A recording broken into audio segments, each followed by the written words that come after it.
Tim. Tim, can you hear me?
Hello and good evening, ladies and gentlemen, here to the Antioch Speedway. My name is Joe Peterson. Shortly, I'll be having Wiley Wade back up here with me in the booth. Just wrapped up Dwarf car hot laps, getting set for the super stock or the pro stocks hot laps coming onto the track.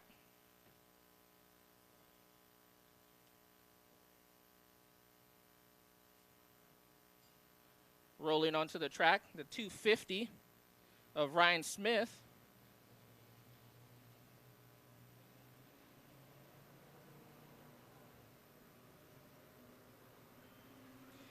(13A) Mike Walko. The 48 John Evans. The 17L of Jay Learn. And the 4T of Brent Larson getting set to take the green for the first hot lap session for your pro stocks.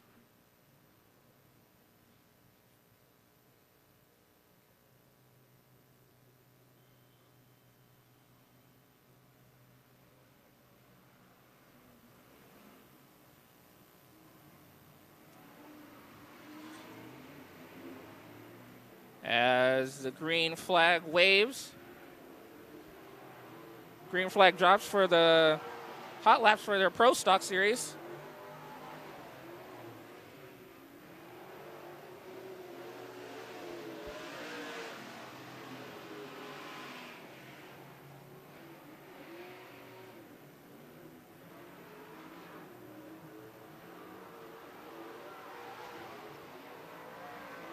Currently, we have 24 cars for the Tri-State Pro Stock Series. They will be racing tonight here at Antioch and tomorrow at Petaluma.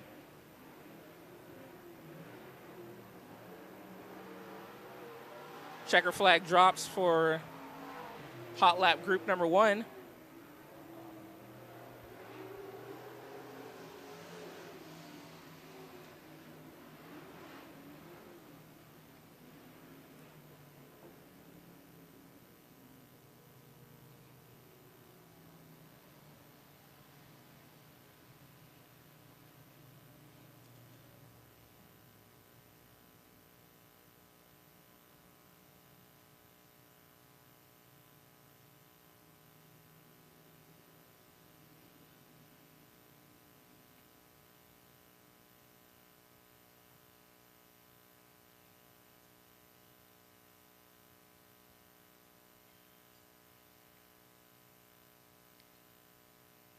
Group number 2 set to take the track. Coming out to the track, that's going to be the 15 of Kimo Areta. Followed behind him in the 11H. Yeah, in the 11H, that's going to be Mike Learn.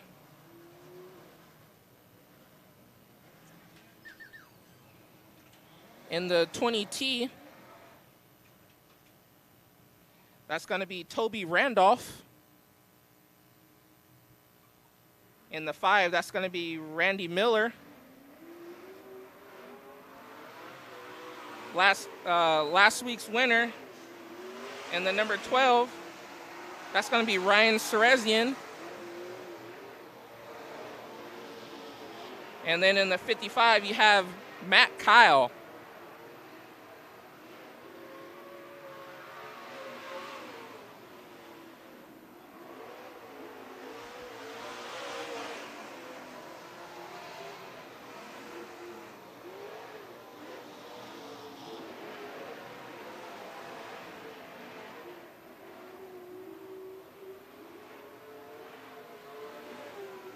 As you can see, the track is nice and slick at the moment, very fast.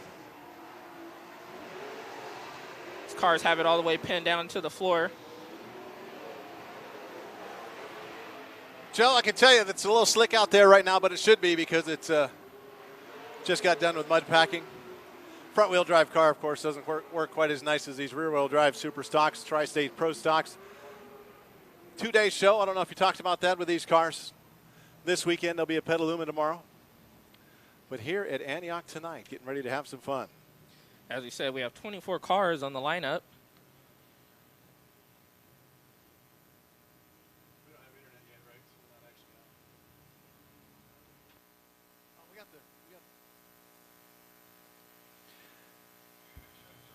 Got another set of Pro Stocks coming out, Super Stocks. I had a chance earlier in my pit walk. I talked with 99 Jim Freethy, talking about these cars. He's always a strong runner here. He's got multiple wins back when they were called the limited late models. So getting set. Good field of cars here. Got one car, looking at my notes here, right there, 21 JT. I think he just rolled out over there in turn number 2. That's Justin Crockett out of Arroyo Grande, California. He is a 2-time Western Pro Stocks champion. Yeah, if you're not familiar with that area, that's near Santa Maria. I got to talk with them a little bit. Unfortunately, they said they are not doing any racing down there. They're only doing test and tunes, so that's a 2-time championship car. If you notice on the back wing, it's for sale. Yeah, I've seen that on the back panel. That's nice. At least to get to come up here and do some racing. So down the front straightaway, the 84 car of Bill Pearson behind him, the one we were just talking about, Justin Crockett. Then we have the 17B. He's out of up towards Shasta of Bill Hall III. Then we have the C5. That, of course, is Wayne Kaufman. The 3D is out there of Chris Smith out of Coalinga, California. The 94 of Chad Hammer. I want to say thanks to Chad for providing me with a couple things earlier today. Jay Bryant in the 92 car. I want to thank him. He put $1,000 up for tonight's winner for this event. Yes, he did, yeah. We talk about how he sponsors the hobby stocks and stuff. He puts his money where his mouth is. He throws a lot of extra cash for the track to help with the teams. He helps with the teams, and he's a great guy to have around. Yeah, he is very, very giving to the sport of racing just in general, which is, it's always good to have somebody like that in racing. And it's pretty cool. He always comes up to me, shakes my hand, and thanks me for, what I do or try to do here at the track. And I really appreciate it, and I'm, fortunate to have him here with us. So we got, I think, one more group of Super Stocks coming out. First one out looks to be, it is the 99, the aforementioned Jim Freethy. Coming out behind him, it is the 9 car of Mitch Machado, 9Z. Winner twice this year here at Antioch, back on, July 11th and June 6th. Past Petaluma champion. Said he's not running up there at Petaluma. He's waiting for a new race car before he goes back there. The 401K comes next. That's Richard Brace. I'm not sure I'd want that number. Well, I guess that's a good thing. That's a retirement number, huh? Yeah. 401K. Then we've got I can't read that number. I don't know if you can. Is that Peter Coberly? That number's hard to read. That is the 41 SP. Peter Coberly out of Atwater, California. Then we drop back to the 2 car of Jesse Gonzalez out of Fallon, Nevada.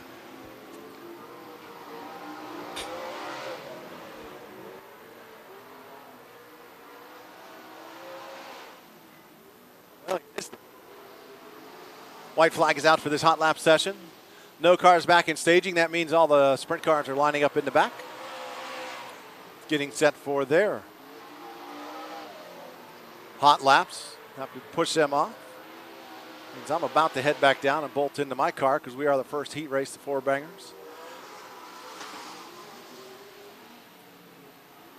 Some of the wingless sprint cars here tonight. Jimmy Christian is here. David Lint is behind the 3F tonight. He's out of Sebastopol. Daniel Whitley out of Ferndale, and the 6K is here tonight. The 9 car of Shayna Ensign. Ensign. She won back on May 30th, the first night out for these cars. Alan Miranda, longtime runner here at Antioch Speedway, along with Roy Fisher. David Johnson, DJ Johnson in the 33 DJ out of Stockton. Won a couple times here this year already. Had a good run going last time out, but got involved and tangled up with another car. And Dylan Bloomfield, our winner last time out, Yeah. 14 years old. Yeah, stole the show, for real. Yes, he did. Bob Newberry, 36 cars here. Tony Bernard in the 50, the 57N. Dennis Funa Jr. is here. The 73 of Keith Calvino. 77S of Rod Silverling out of Concord, California is here. Jeff Scotto out of Brentwood in the 92A. And Angelica Bell out of Roseville in that 551. That's a sharp-looking car. I like that car. Is here as well. Looking at the sprint cars, we do have 2 heat races for the sprints tonight. 1 heat race for the 4-bangers, 2 for the dwarf cars, and 4 for the super stocks.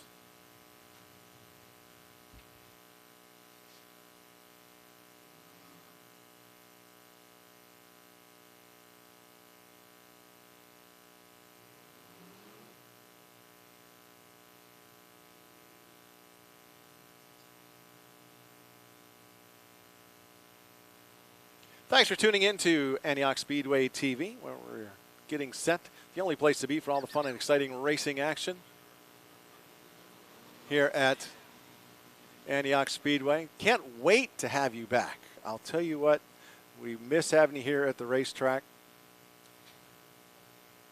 And wait for you to come on back and be with us here. But until then, keep an eye on us right here on AntiochSpeedway.tv. Thanks for tuning in. Joe, I'm going to hand it off for you for a few minutes. I'm going to head on down to the infield. All righty.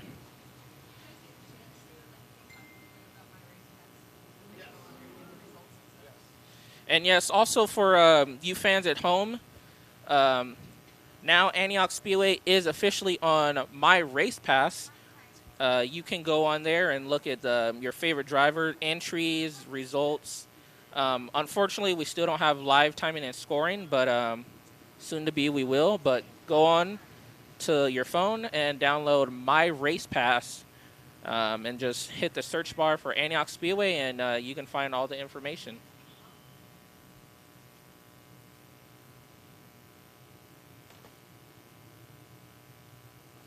Real quick, just wanted to check. We're doing a mic check. Oh, it's a little hot. Live on Facebook right now. Okay, hey, welcome Facebook, Antioch Speedway, Buy Promotions, AntiochSpeedway.tv.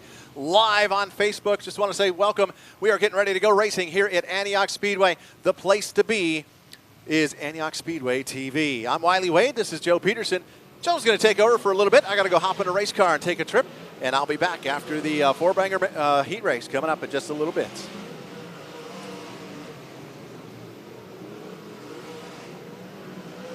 As you can see, these sprint cars are very fast on this nice, slick racetrack right now.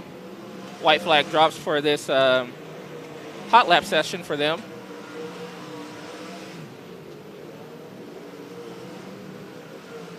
As my colleague Wiley Wade said, he is heading down.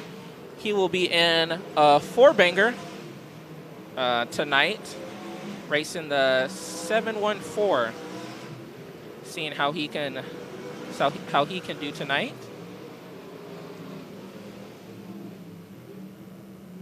That's going to be it for this group hot lap session.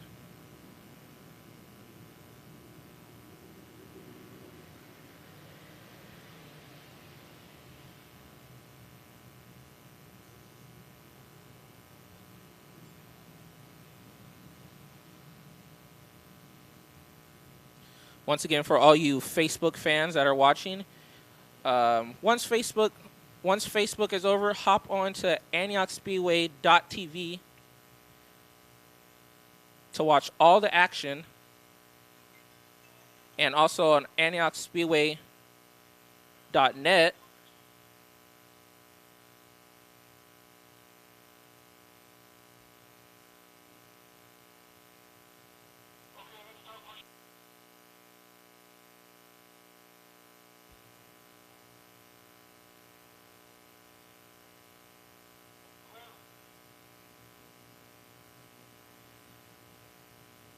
As our second group of hot laps rolling onto the track for sprint cars.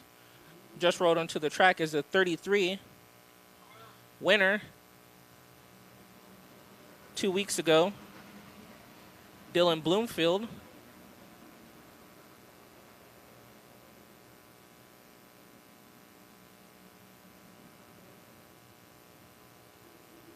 Also just coming onto the track is the 36 of Bob Newberry. And then in the 77 of Royan Silverling.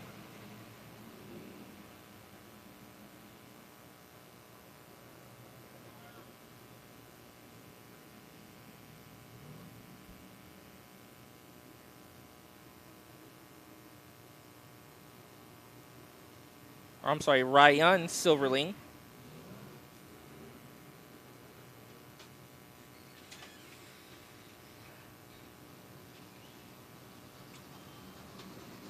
Making his way to the track also the 21 out of Antioch, Roy Fisher.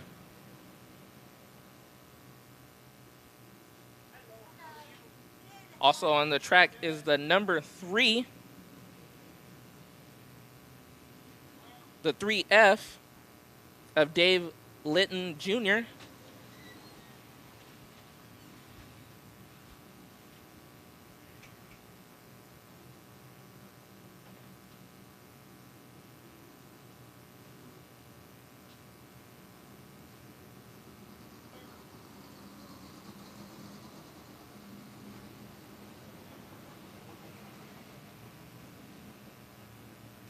And you see rolling onto the track also is the 92A of Jeff Scotto.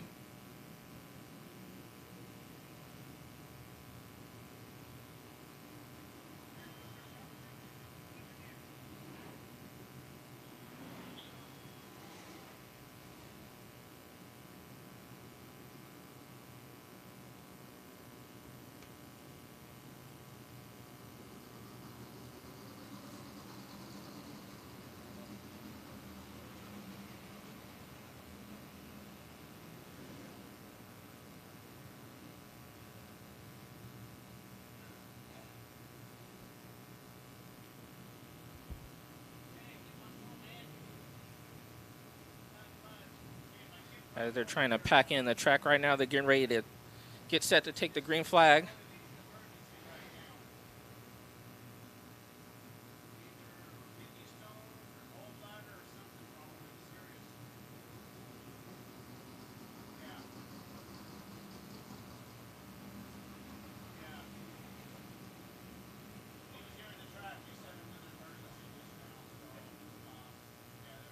And then also in the 11B is going to be Alan Miranda.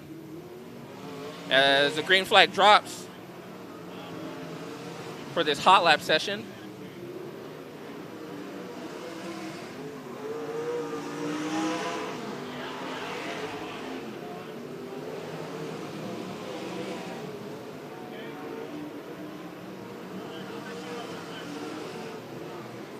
So we're going to have 2 heat races for the wingless sprints. 15 entries tonight for the wingless sprint cars. Checker flags dropped for the wingless sprints.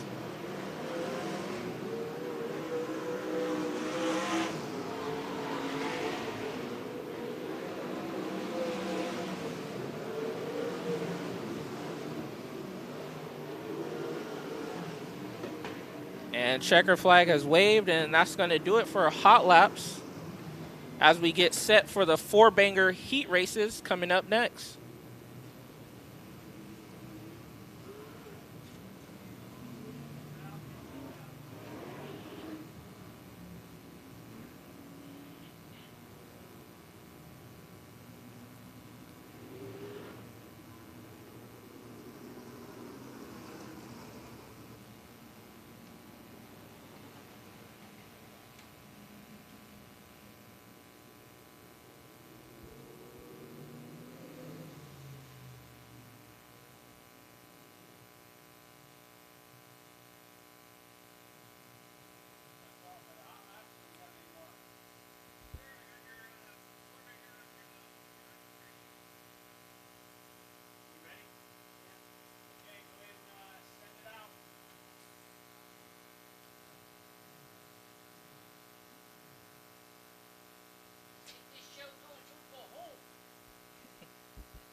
All right. So as the four bangers take to the track, run through the lineup for you guys. In that number 23, out of Brentwood, California, that's going to be Jess Palladino. And to hit outside, looks like they're going to have to push. But in the 714, it's my own very colleague out of Martinez, California, Wiley Wade. And it looks like we have the 0A of Timmy Ryan. This possibly looks like he might be a scratch out of a...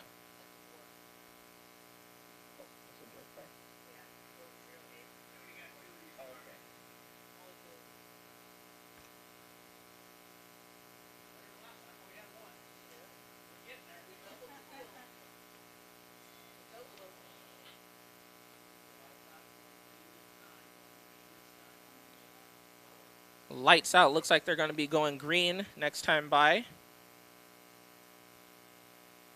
As they set a slow pace coming out of 2.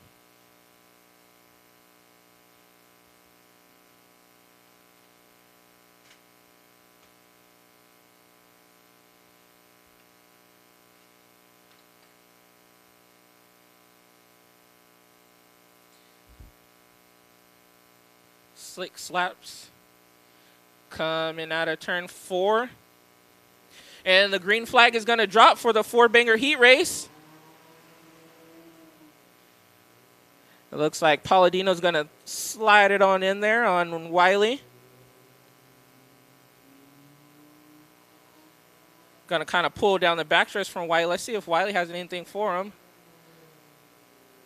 Looks like Wiley's car is fairly slow down. It was coming down turn 3 as he picks the pace back up. But Jess Palladino just sliding it in there.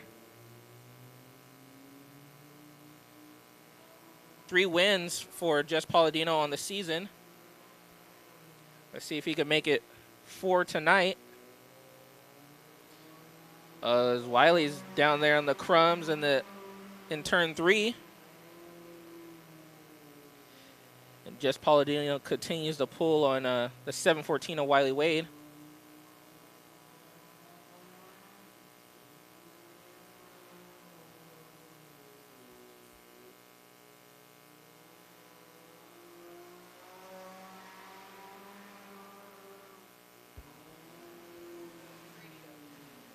Three laps in, 3 to go. And Jess Palladino continues to put on a torrid pace on Wiley Wade.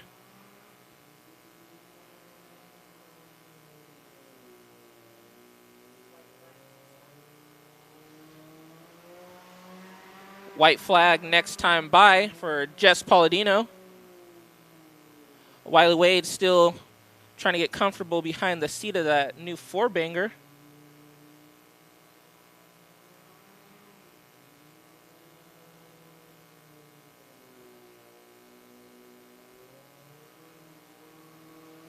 White flag out for Jess Palladino.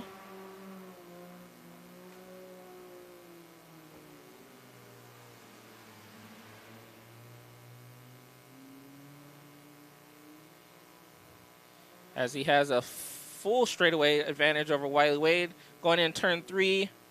Coming out of turn 4, he's going to see the checker flag. Jess Palladino is going to take the heat race win. And coming in second is going to be Mr. Wiley Wade.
As your Dwarf car heat race number 1 takes to the track.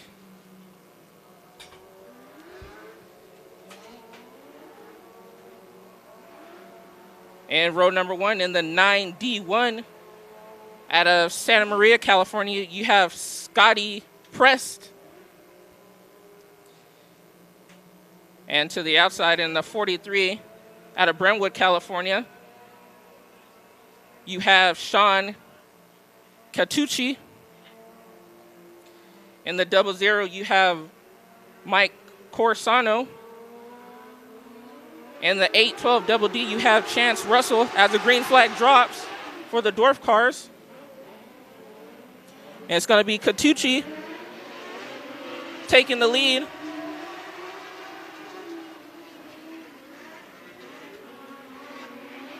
Catucci's going to lead lap 1 with Mike Corsano in second. And the 12 of Mike Grennert in third. Oh, as a 9. The 9D1 of Scotty Prest gets sideways and he almost hooks it into the wall as yellow flag comes out.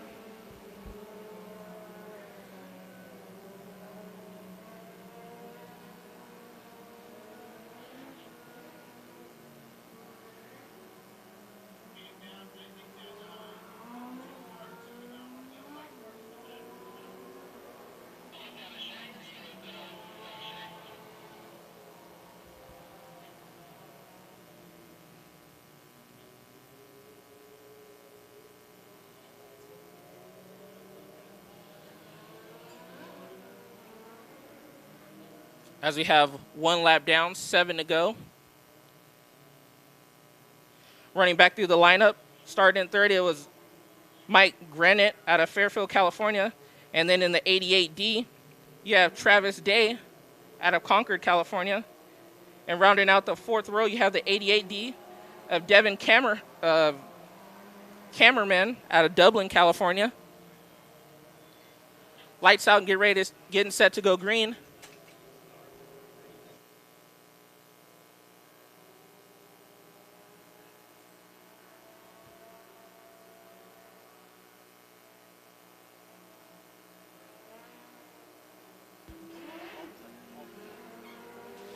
As they get set to take the green flag, coming out of 4, it's going to be Catucci takes the green flag.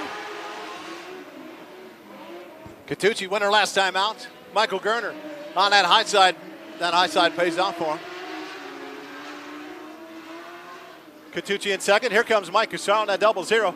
Looking to the outside of Catucci. On the inside, Devin Cameron. Catucci still with it, but here comes Cusaro once again. He slides up the hill. Cameraman, Cusaro, side by side down the back stretch into turn number 3.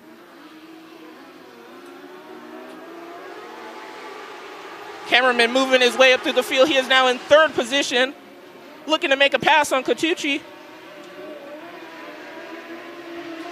Down the back straightaway they go. The 12N of Mike Grennett continues to try to run away from the field.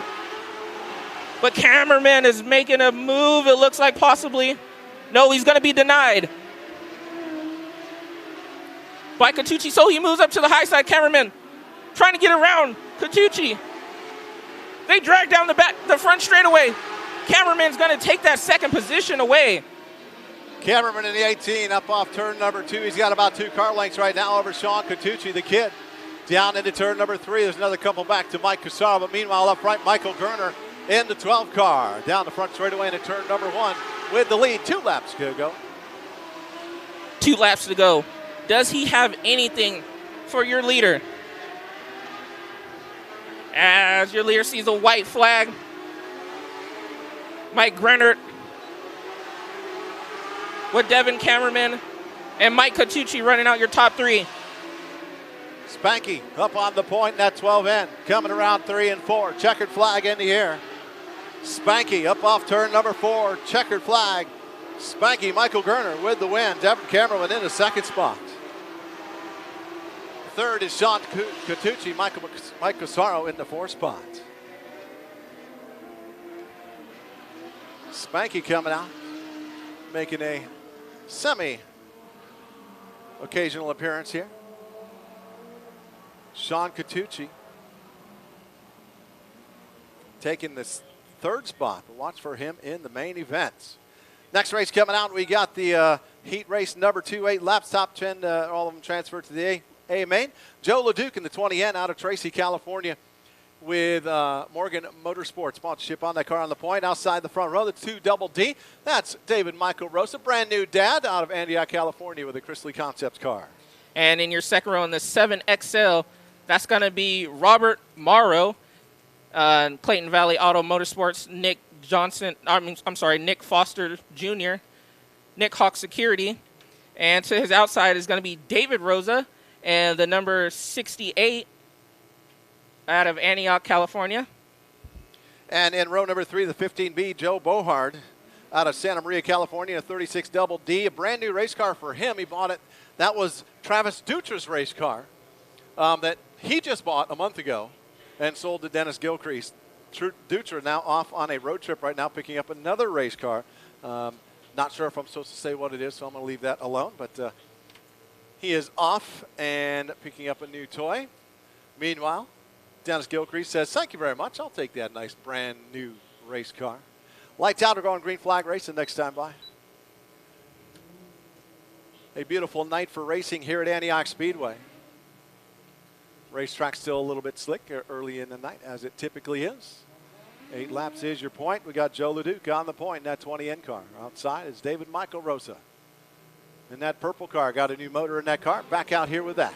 Green flag in the air. Yes, green flag in the air, and it's going to be David Michael Rosa to the point as he gets past Joe LeDuc. And here comes David Rosa. Oh, and it looks like LeDuc possibly slowed up. He's getting past.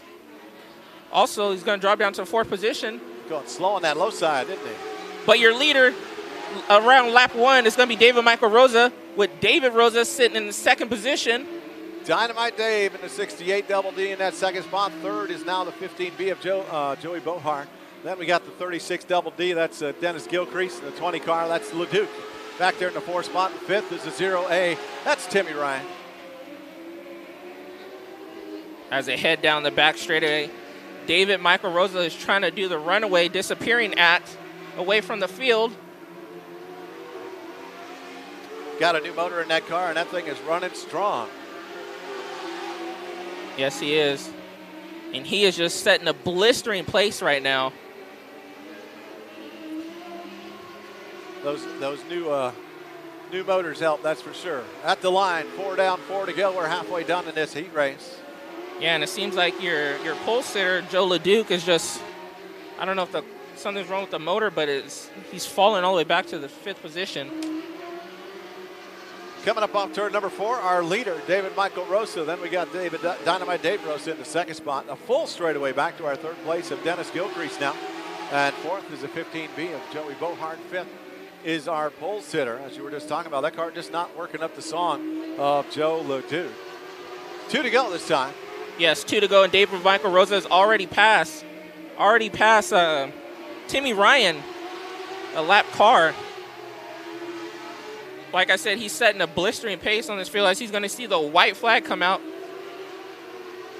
One more time around, David Michael Rosa in the 2 car. David Michael Rosa, then the Dave Rosa, then Dennis Gilcrease up to the 3rd spot. 4th is that 15 car of Jody Bohart. 5th is Joe LeDuc. Coming up off turn number 4 with the checkered flag in sight. David Michael Rosa taking home the win. And it's going to be David Rosa in the 2nd position.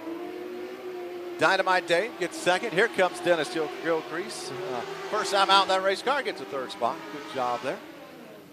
4th is the 15B of Joe Bohart, and 5th, Joe LeDuc. Roberto Monroy now making the call. He is supposed to start in the 2nd spot. Once again, he has had, if it wasn't for bad luck, he'd have no luck at all this year. Yeah, unfortunately, that's just kind of the evolution of racing. You have your highs and lows. What doesn't kill you makes you stronger, though. That's going to do it for our heat races for the Dwarf cars. Here tonight, up next, our first of 4 Superstock heat races. for the Tri-State Series. Tri-State Pro Stock Series. Yes, the Tri-State Pro Stock Series. Cars here tonight. Jay Bryant out of Folsom, California, on the point in a 92 car. Just again want to say thanks to Jay with Jay's Mobile Welding, DeCarlo Racing Products, Chad Hammer Racing Engines, and Motion Media sponsorship on that car. The 9Z of Mitch Machado, two-time winner here so far this year out of Rohnert Park, California, with BMR Chassis, BRC Race Cars, and Tempered Motorsports sponsorship on that car. And then in the 48 out of Alamo, California, you have John Evans with Springs Racing. And in the 3D to his outside out of Triona, California, is Chris Smith. In the 3D out of Kalinga. And in your third row, you have the 17L, Jay Learn. Now that car is Terry DeCarlo's old car. Bought it from Terry. And now Terry is going modified racing. He bought a modified car. I think they may have done a swap. Yes, and to the outside of Jay Learn, you have Bill Hall out of Redding, California, in that 17B. Shasta County Towing winning Attitude Motorsports, Leghorn Racing Cars, and Tim Fritz Racing. So that's our starting lineup for heat race number 1, and the 17B of Bill Hall back there in the back. Doing a little bit of packing. Mitch Machado, Petaluma champion, multiple time in that 9Z car, but not running there so far this year. Also, he races a IMCA modified. So getting some fun in. Good to see him out here. Going to double him up as they come up off turn number 4. Got that high side packed in.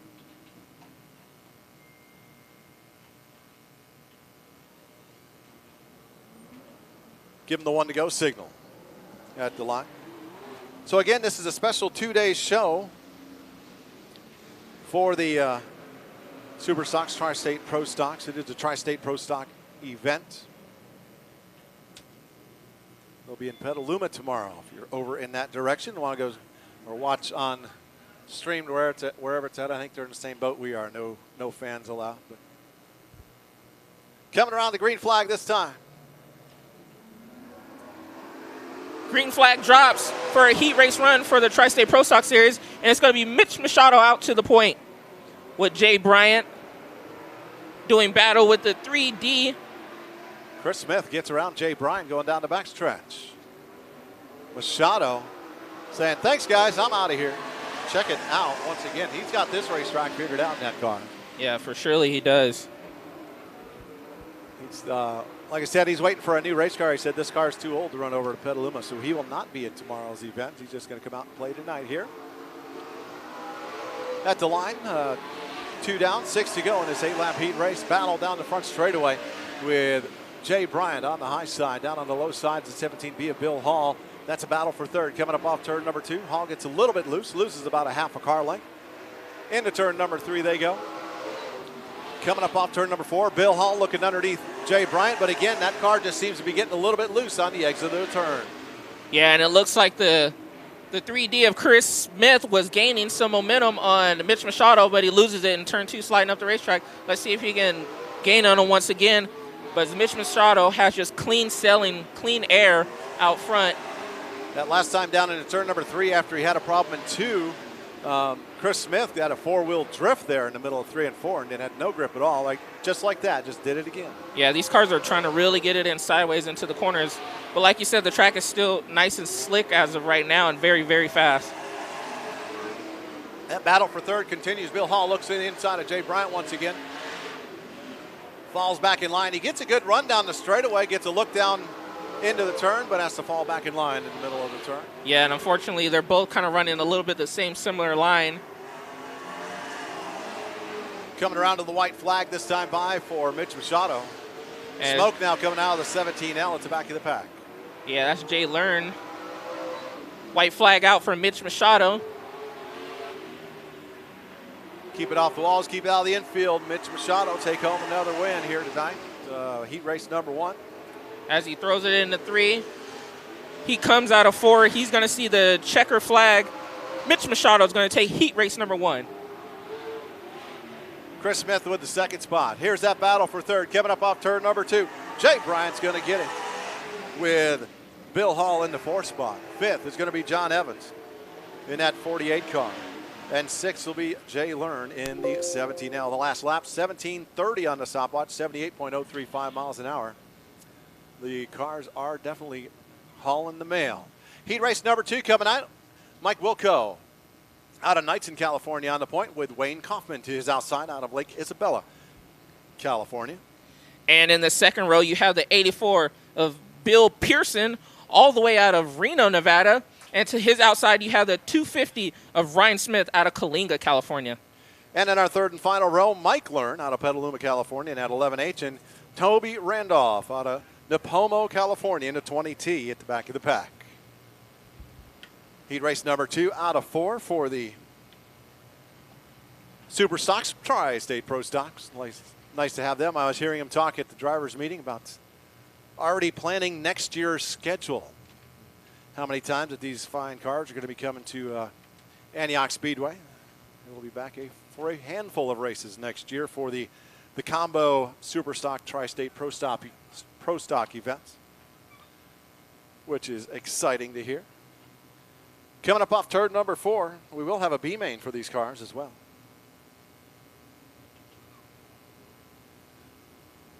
Packing just a little bit on the high side. So Mike Welko, while we have a minute, just shout out to Bass Medical Group and Heartburn Center of California and Fancy Hoofs.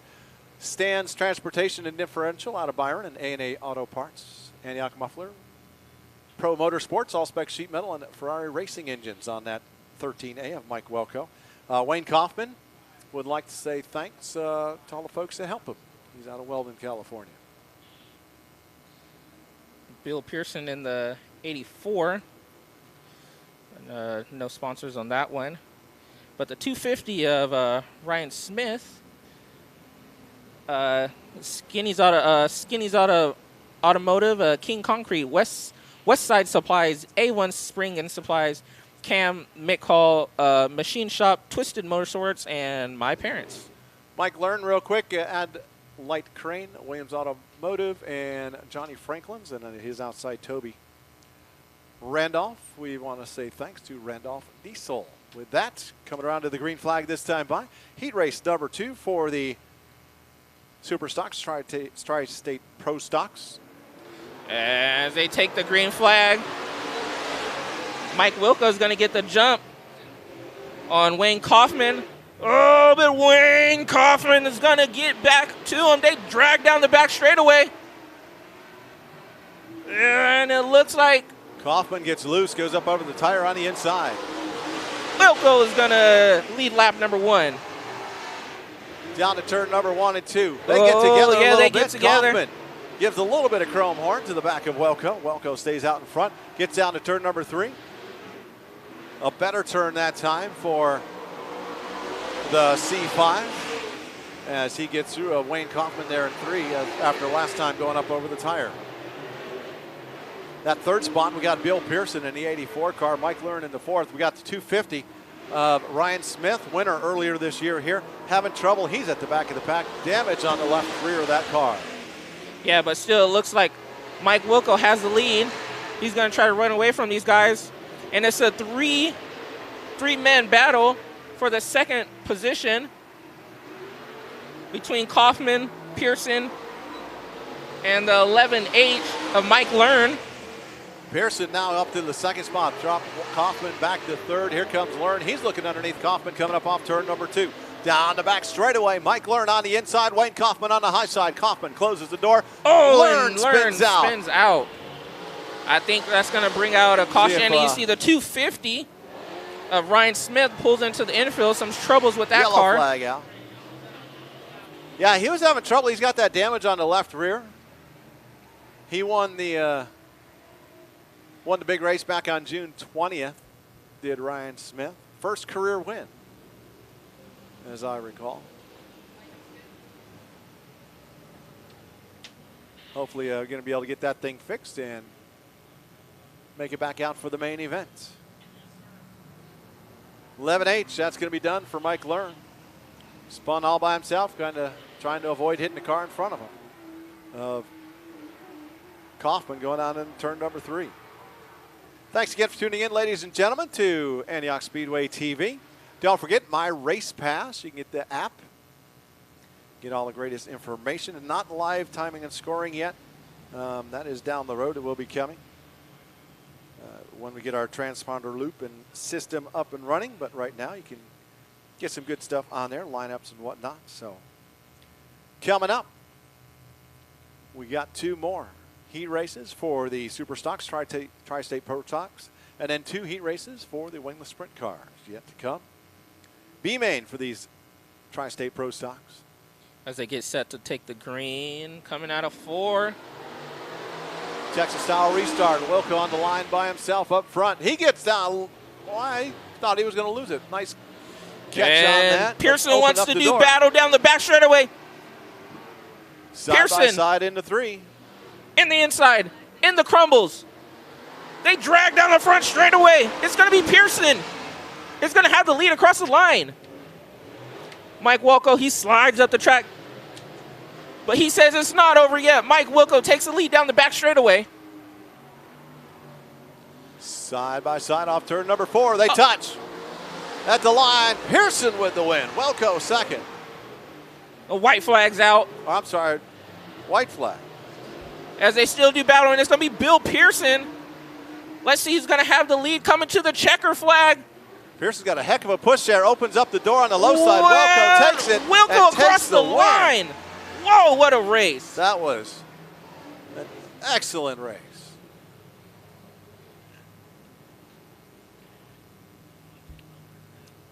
That was Pearson just had that push. He went down into turn number 3, and that car would not turn. He pushed up the hill. Wilco said, okay. He cut down, did the crossover move, and took home the win. Oh, yeah, for surely. So Ryan Smith was able to make it back out there, whatever issue he had. That's what you call diamonding a corner. All right, heat race number 3. Rolling out on the point, the 21 JT of Justin Crockett out of Rio Grande, California. The 121 of Jeff Olshaka out of Marysville, California. And in the second row, the number 2, that's going to be Jess Gonzalez out of Fallon, Nevada. And to his outside in the 41 SP, that's going to be Peter Coberly out of Atwater, California. And in the third row, Randy Miller in the 5 car on the inside outside. Brent Lawrence out of Grass Valley, California in the 4T. Got a minute to say thanks to some sponsors. They're doing some packing out there. So Justin Crockett in the 21T wants to say thanks to C&D Bonding, Papage Construction, Brand Creative, and he is a 2-time Western Pro Stocks champion, and that car is for sale if you're looking for a Super Stock Tri-State Pro Stock. Outside, Jeff Olshaka out of Marysville in the 121. He's out of Quincy, he told me, or I was told. Gordon Timber and Icon Piston sponsorship on that car. Yes, and in your second row, Jess Gonzalez, all the way from Fallon, Nevada. I'm sure he wants to thank family and crew. And then Peter Coberly in the 41 SP out of Atwater, California. Would like to thank the Hart Paving and Grading, Todd Zilla Thermal Imaging, Scoggins Racing, Triple JR Properties, Weird Culture, and Weird Racing. At the back of the pack, Randy Miller in the 5 car. Out of San Jose, R&J Landscaping, Winning Attitude, and Miller Entertainment. And the Brent Lawrence out of Grass Valley in the 4T. Would like to say thanks to his family and crew. Coming around to the green flag this time, Joe. Get set to go green. Heat number 3. Green flag drops for heat number 3. It's going to be the 121. Jeff Olshaka coming up off turn number 2. He's got about 2 car lengths over top of the Justin Crockett car. And it looks like the number 5 Randy Miller wants to get racy. 3-way battle for second into turn number 1. Miller down on that low side. The top 2 slide up the hill a little bit. That top side not quite holding on like the bottom is in the grip department.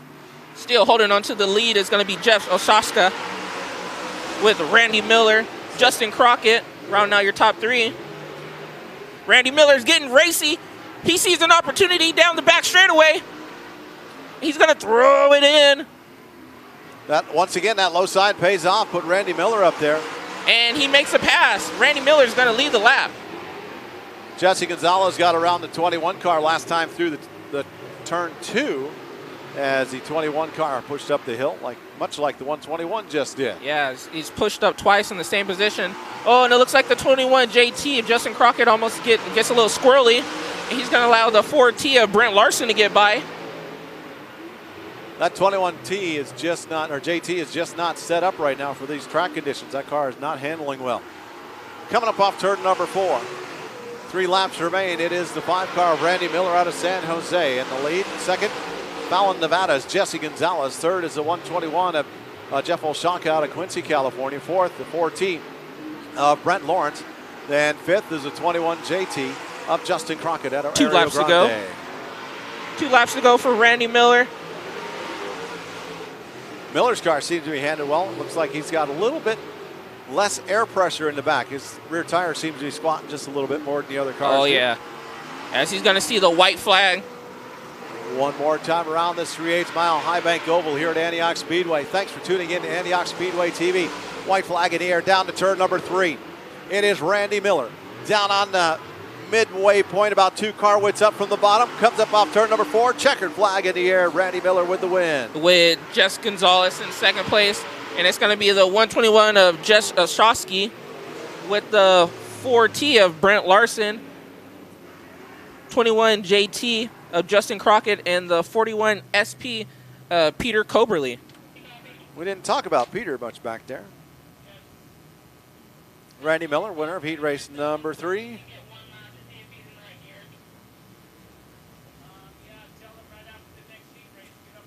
Heat race number 4, getting ready to roll off. And that heat race looks like this. Kimo Areta, the Flying Hawaiian out of Vacaville, California, on the point. He is going to be driving the 15 car with Vallejo Masonry, Bailey Brothers sponsorship on it.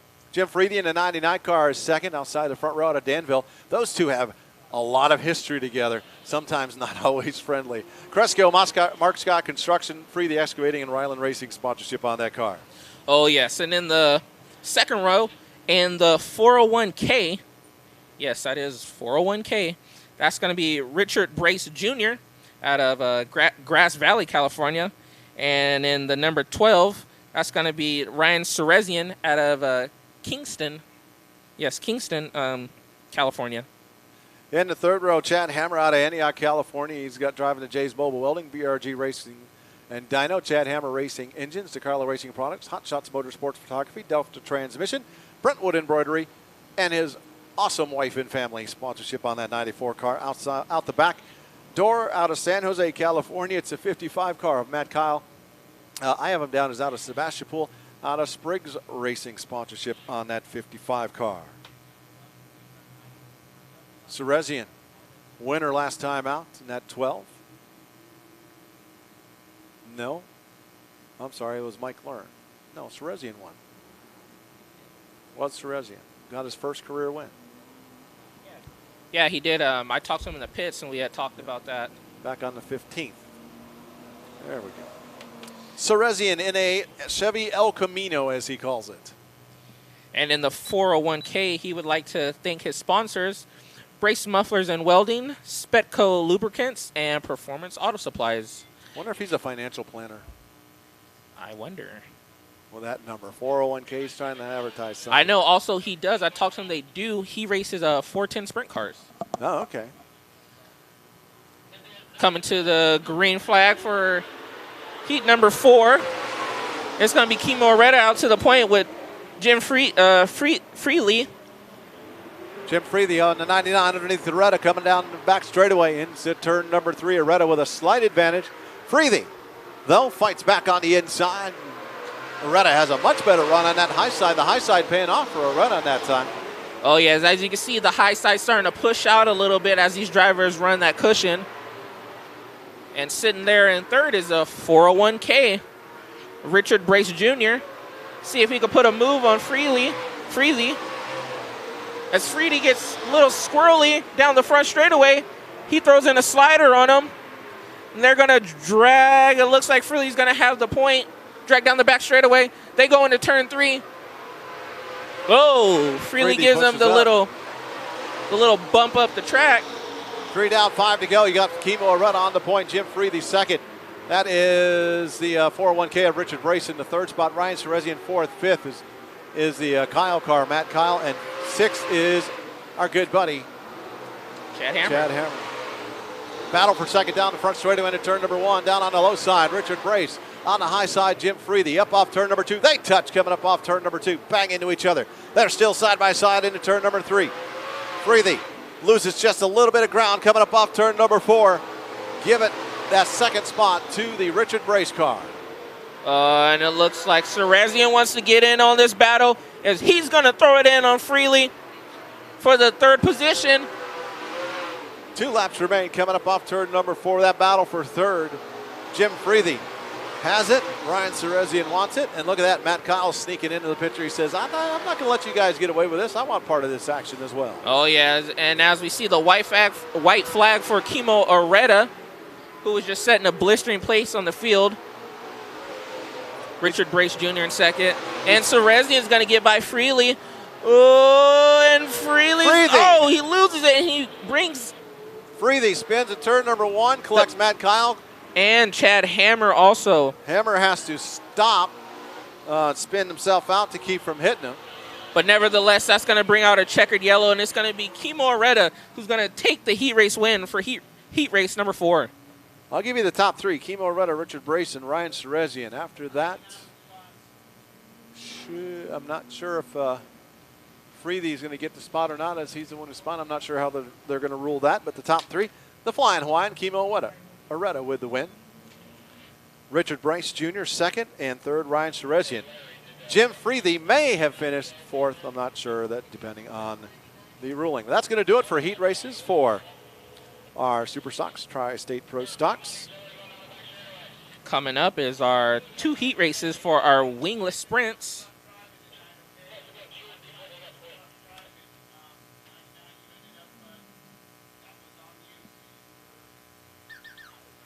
Yep, here in Freely was not going to get that 4th spot.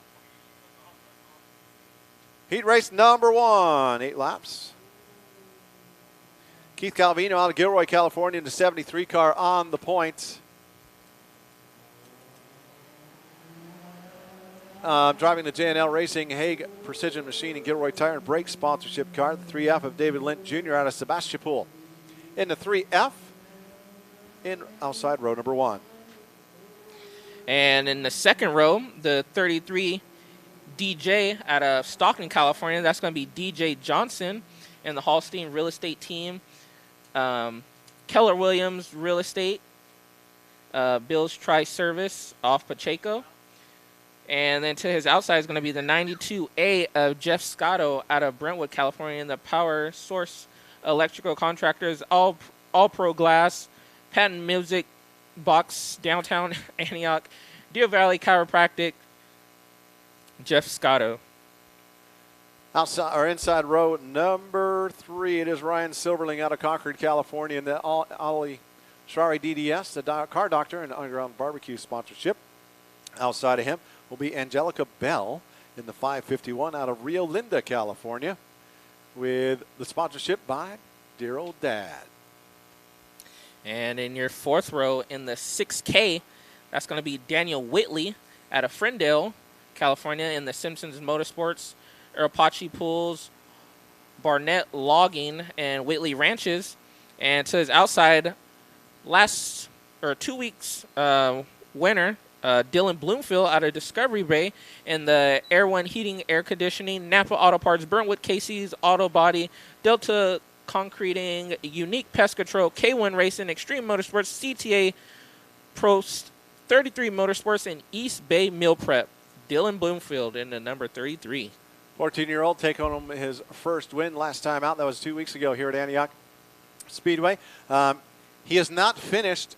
He just stepped up to wingless sprint cars this year. He has not finished worse than 6th, and that was up at Petaluma. Last here at Antioch, I don't think he's finished worse than 4th. If memory serves for the whole year. He's got just run very well. The original plan was for him to just practice this year and then start racing it next year. But when his car owner saw him the first couple of practices, said, no, we're not going to waste a year. You're going racing now. And it has paid off already. So good run from Dylan Bloomfield. Yeah, for surely he's for a young kid, he has really good skills, and especially such a high-powered race car as well. His experience been in the micro sprint, so he does have some sprint car type experience, but just stepped up the horsepower and the weight just a little bit. Yeah, for surely, and it's just crazy to see also these kids that come out of the outlaw karts or micro sprints, seeing just how fast they are when they hop into these cars, and it's crazy to say these guys have something of, like, you call it no fear getting into these big race cars, and hopefully with his racing career, I would love to see where that takes him. Yep, he's definitely going to go somewhere as a young man and he's very good in front of the camera. I've interviewed him a few times for my show, as well as down here. So he's just very comfortable doing that part of it. Just a good young man and a good family. So it's nice to see him out here and see if he can do it 2 in a row tonight. Although DJ Johnson, who's won a couple this year so far, he's going to have something to say about that. He wants to take home another win. He was in contention for the win last time out. Oh, yeah, I was in contention for the win. And you've seen DJ Johnson and Bob Newberry kind of get into it coming out of turn 3, allowing Dylan Bloomfield to run away with and seal that victory. Getting the cars rolled off.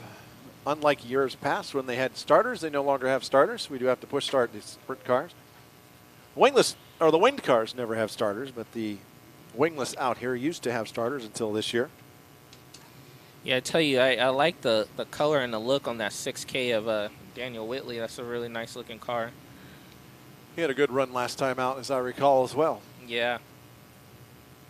So the cars are rolling. Get them doubled up here momentarily. Got the 233 cars, the 33 DJ and the 33 car on the front straightaway. Right behind him is that car you were just talking about, a Whitley. Doing a little bit of packing on the high side. Thanks for tuning in, folks, to Antioch Speedway.tv. Antioch Speedway TV is a place to be for all the racing action live and direct from Antioch Speedway. Want to say thanks for watching. Also want to remind you to head on over to My Race Pass. That's right, My Race Pass. We get lineups and finishing orders and stuff. We don't have the live timing and scoring yet. That's in the works, so that will be coming in the future. Mud packing on course. We got 2 heat races, then we're going to take an intermission before the B main. Yes, intermission, then we'll do the B main for the late models. Oh, I'm sorry, not late models. Super stocks.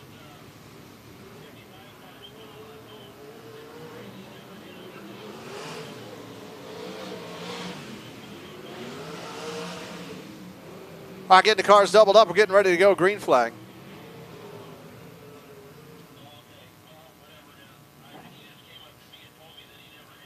On the point, Keith Calvino out of Gilroy, California. David Lynn Jr., who was outside. Row 2, DJ Johnson and Jeff Scotto. Row 3, Ryan Silverling, Angelica Bell. Row 4, Daniel Whitley and Dylan Bloomfield. Lights out, going green flag racing. Next time by.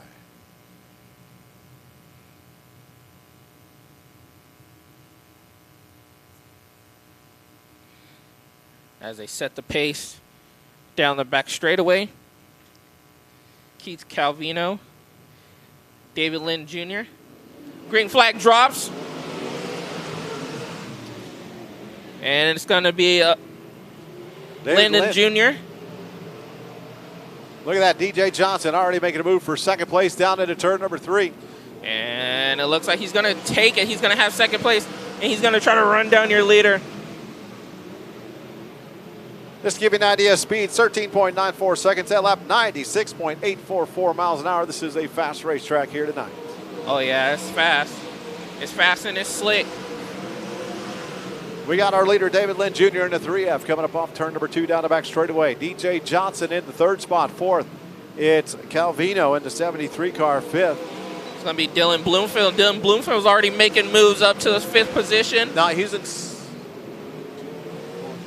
Yep, he's in 5th. 4th, I'm sorry, is Ryan Silverling. 5th, Bloomfield. 6th is the Whitley car. 7th is Bell. Already halfway done. 4 down, 4 to go. Joe. 4 laps in, 4 laps to go. Does DJ Johnson have anything for your leader? As he presses and he pushes up the cushion. Yellow flag's out. Yellow flag is out. Ryan Silverling spins over in turn number 2. Yellow flag is out for that 77S car. Oh, this is going to bunch the field back up. DJ was catching him. DJ was coming.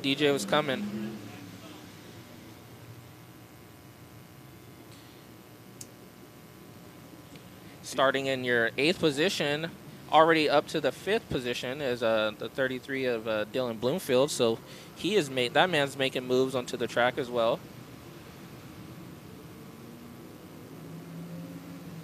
So we're getting the orange cone pulled out to the front straightaway. If you're new to sprint car racing, that is an indication you cannot pull out the pass until you pass that cone. If you happen to hit the cone or go below the cone, you are penalized 2 positions at the next flag. They restart single file.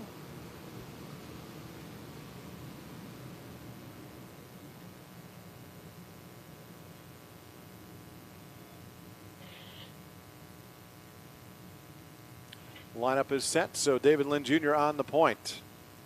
Out of Sebastopol, 2nd DJ Johnson, 3rd Keith Calvino, 4th Dylan Bloomfield, 5th is the Daniel Whitley car. 6th is going to be Angelica Bell. 7th will be the 92 of Jeff Scotto. And at the back of the pack will be the cause of our yellow flag, Ryan Silverling. Pulls back out on the racetrack. Yes, Ryan Silverling will be off. It is 1 and done.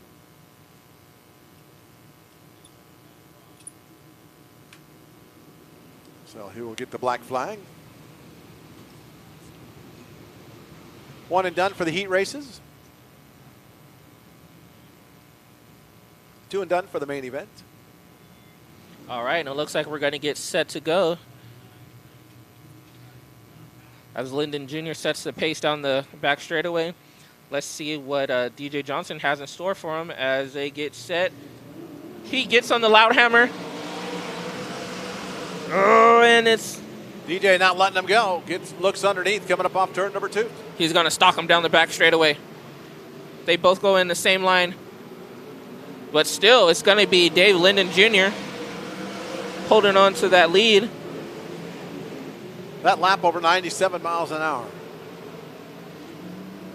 Getting close to 100 miles an hour around this 3/8 mile. Oh, and it looks like DJ Johnson almost had something for him coming into turn 3. 2 to go. 2 to go. They're going to see the white flag next time by. Oh, it's Lyndon. Has a good run.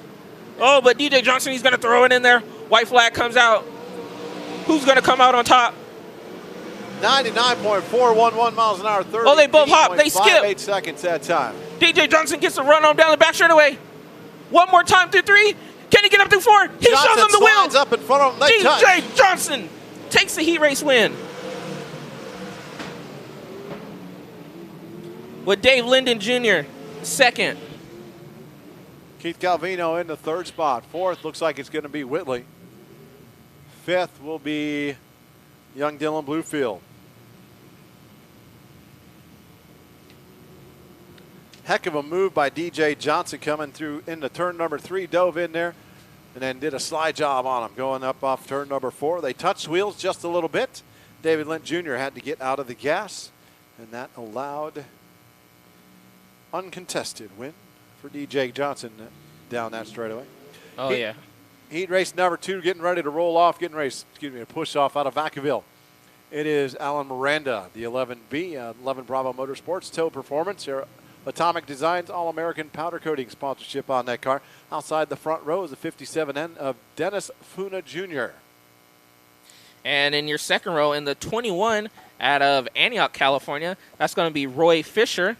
And the Patricia Fisher, Rick McCall's PBS bushings.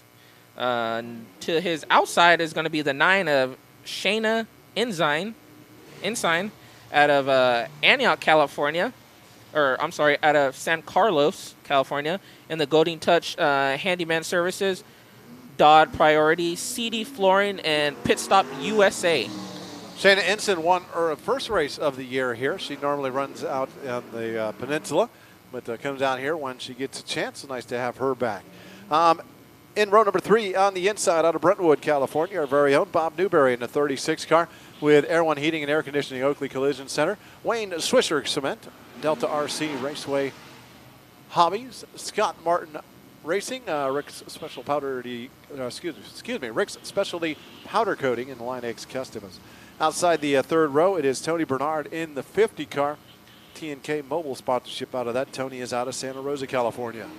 And in your final row, in the 1C, that's going to be out of Morgan Hill, California. That's going to be Jimmy Christian.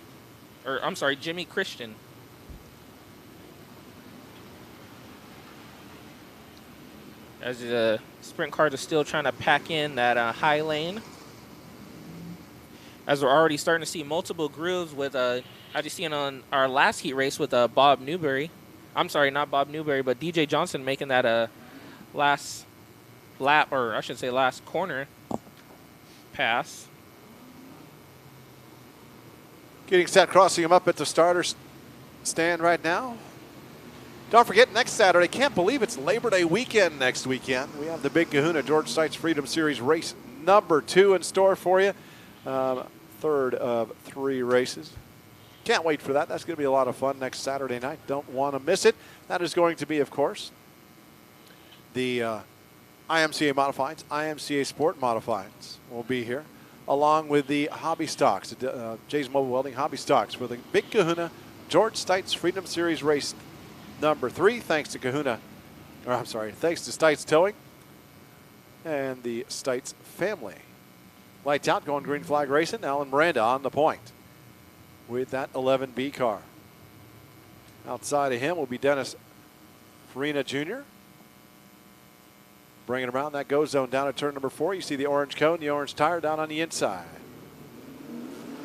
Green flag in the air. They touch already coming up off turn number 4 down the front straightaway. Just barely touched as Farina was trying to get to the inside. And Allen was trying to go high. Coming up off turn number 4, 1 down, 7 to go. Alan Miranda is your leader. 1 down, 7 to go. Alan Miranda. Well, it looks like Shayna sitting in that 3rd position. She wants to get in that first place battle. It's a 3-way battle for the first place position. Down the front stretch into turn number 3. Alan Miranda carrying that left front tire behind him. It is the Dennis Freya Jr. car. Shayna Ensign in the 9 car coming up off. She gets a little bit loose in the center of the turn, loses a couple car lengths. Meanwhile, battle for first into turn number 1, but this time he gets loose, slides it sideways, and loses the punch of ground. Shayna Easton has to get out of her gas as the 57 of Farina having trouble that lap. And that's going to allow the number 11 in of Alan Miranda to kind of put a little distance on the 2, as the top 3 is trying to run away from the rest of the field.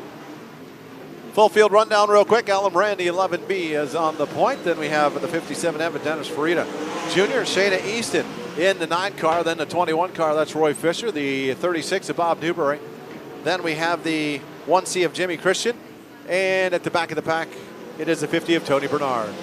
Quick heat going by, and then now it's going to be Dennis Faria Jr. is going to put some heat on Alan Miranda. Show us Shayna Ensign. She's trying to throw it in. What a move Shayna just tried right there. Didn't quite work for her the way she wanted it to, but that was a bold move going down into turn number 3. White flags out. Throw a blanket over the top 3. Down the back straightaway into turn number 3. Alan Miranda, Dennis Farina, Shayna Ensign. Farina gets sideways, opens up the door for Ensign, but nothing there. Give the win to Alan Miranda. He takes home the win. Farina second, Shayna Ensign in the 3rd spot. 4th is going to be Roy Fisher. 5th, Bob Newberry. Yeah. Alan Farina holds off the fin from Dennis Faria Jr., and he's going to win the heat race. That does it for our heat races. Last lap, a 14.60 second lap, 92.466 miles an hour. That's it for our heat races. Coming up next, we're going to take an intermission, and then we will have the B main.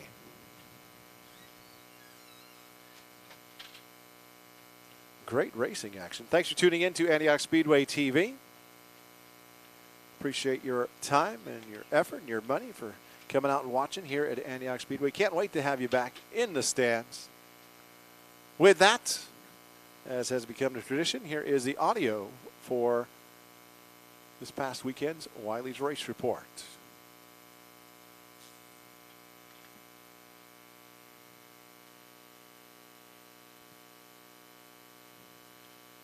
Hello, race fans. I'm Wiley Wade, and this is Wiley's Race Report.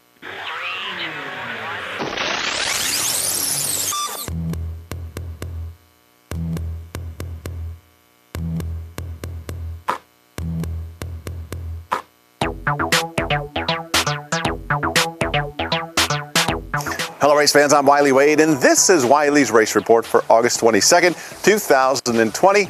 On Saturday night, we had some great racing action for you. But first, let me tell you about this upcoming Saturday night at Antioch Speedway, where action is the attraction, and the only place to see it is on Antioch Speedway TV.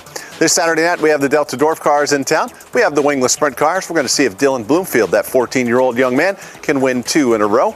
Also, we have the Super Stocks / Tri-State Pro Stocks. We're going to have the Valley Four Bangers. Going to talk a little bit more about the Valley Four Bangers in just a little bit. And again, you can only see the action live and direct from Antioch Speedway on Antioch Speedway TV. Just head on over to AntiochSpeedway.tv for all the action. Just sign up over there. This past Saturday night on August 22nd was the Hetrick Memorial Race. We had the IMCA Modifieds, IMCA Sport Modifieds, a huge field, 32 strong, of Jay's Mobile Welding Hobby Stocks and the Valley Four Bangers. We want to thank the Delta Transmission and Jay's Mobile Welding. They put a little extra cash in the funds for Saturday night's action. Thank you very much, Delta Transmission and Jay's Mobile Welding. Kellen Chadwick took home the win in the blue number 83 IMCA Modified on Saturday night for the Hetrick Memorial Race for the second year in a row. It was a very emotional win for Kellen. Also, Fast Freddie Ryland took home the win in the 7J for the Sport Mod portion of the Hetrick Memorial Race. Les Friend driving the 42F, well, he beat 31 other hobby stock drivers to win the Jay's Mobile Welding Hobby Stock main event on Saturday night. And Jess Palladino took home his second main event win of the season in the four-banger division.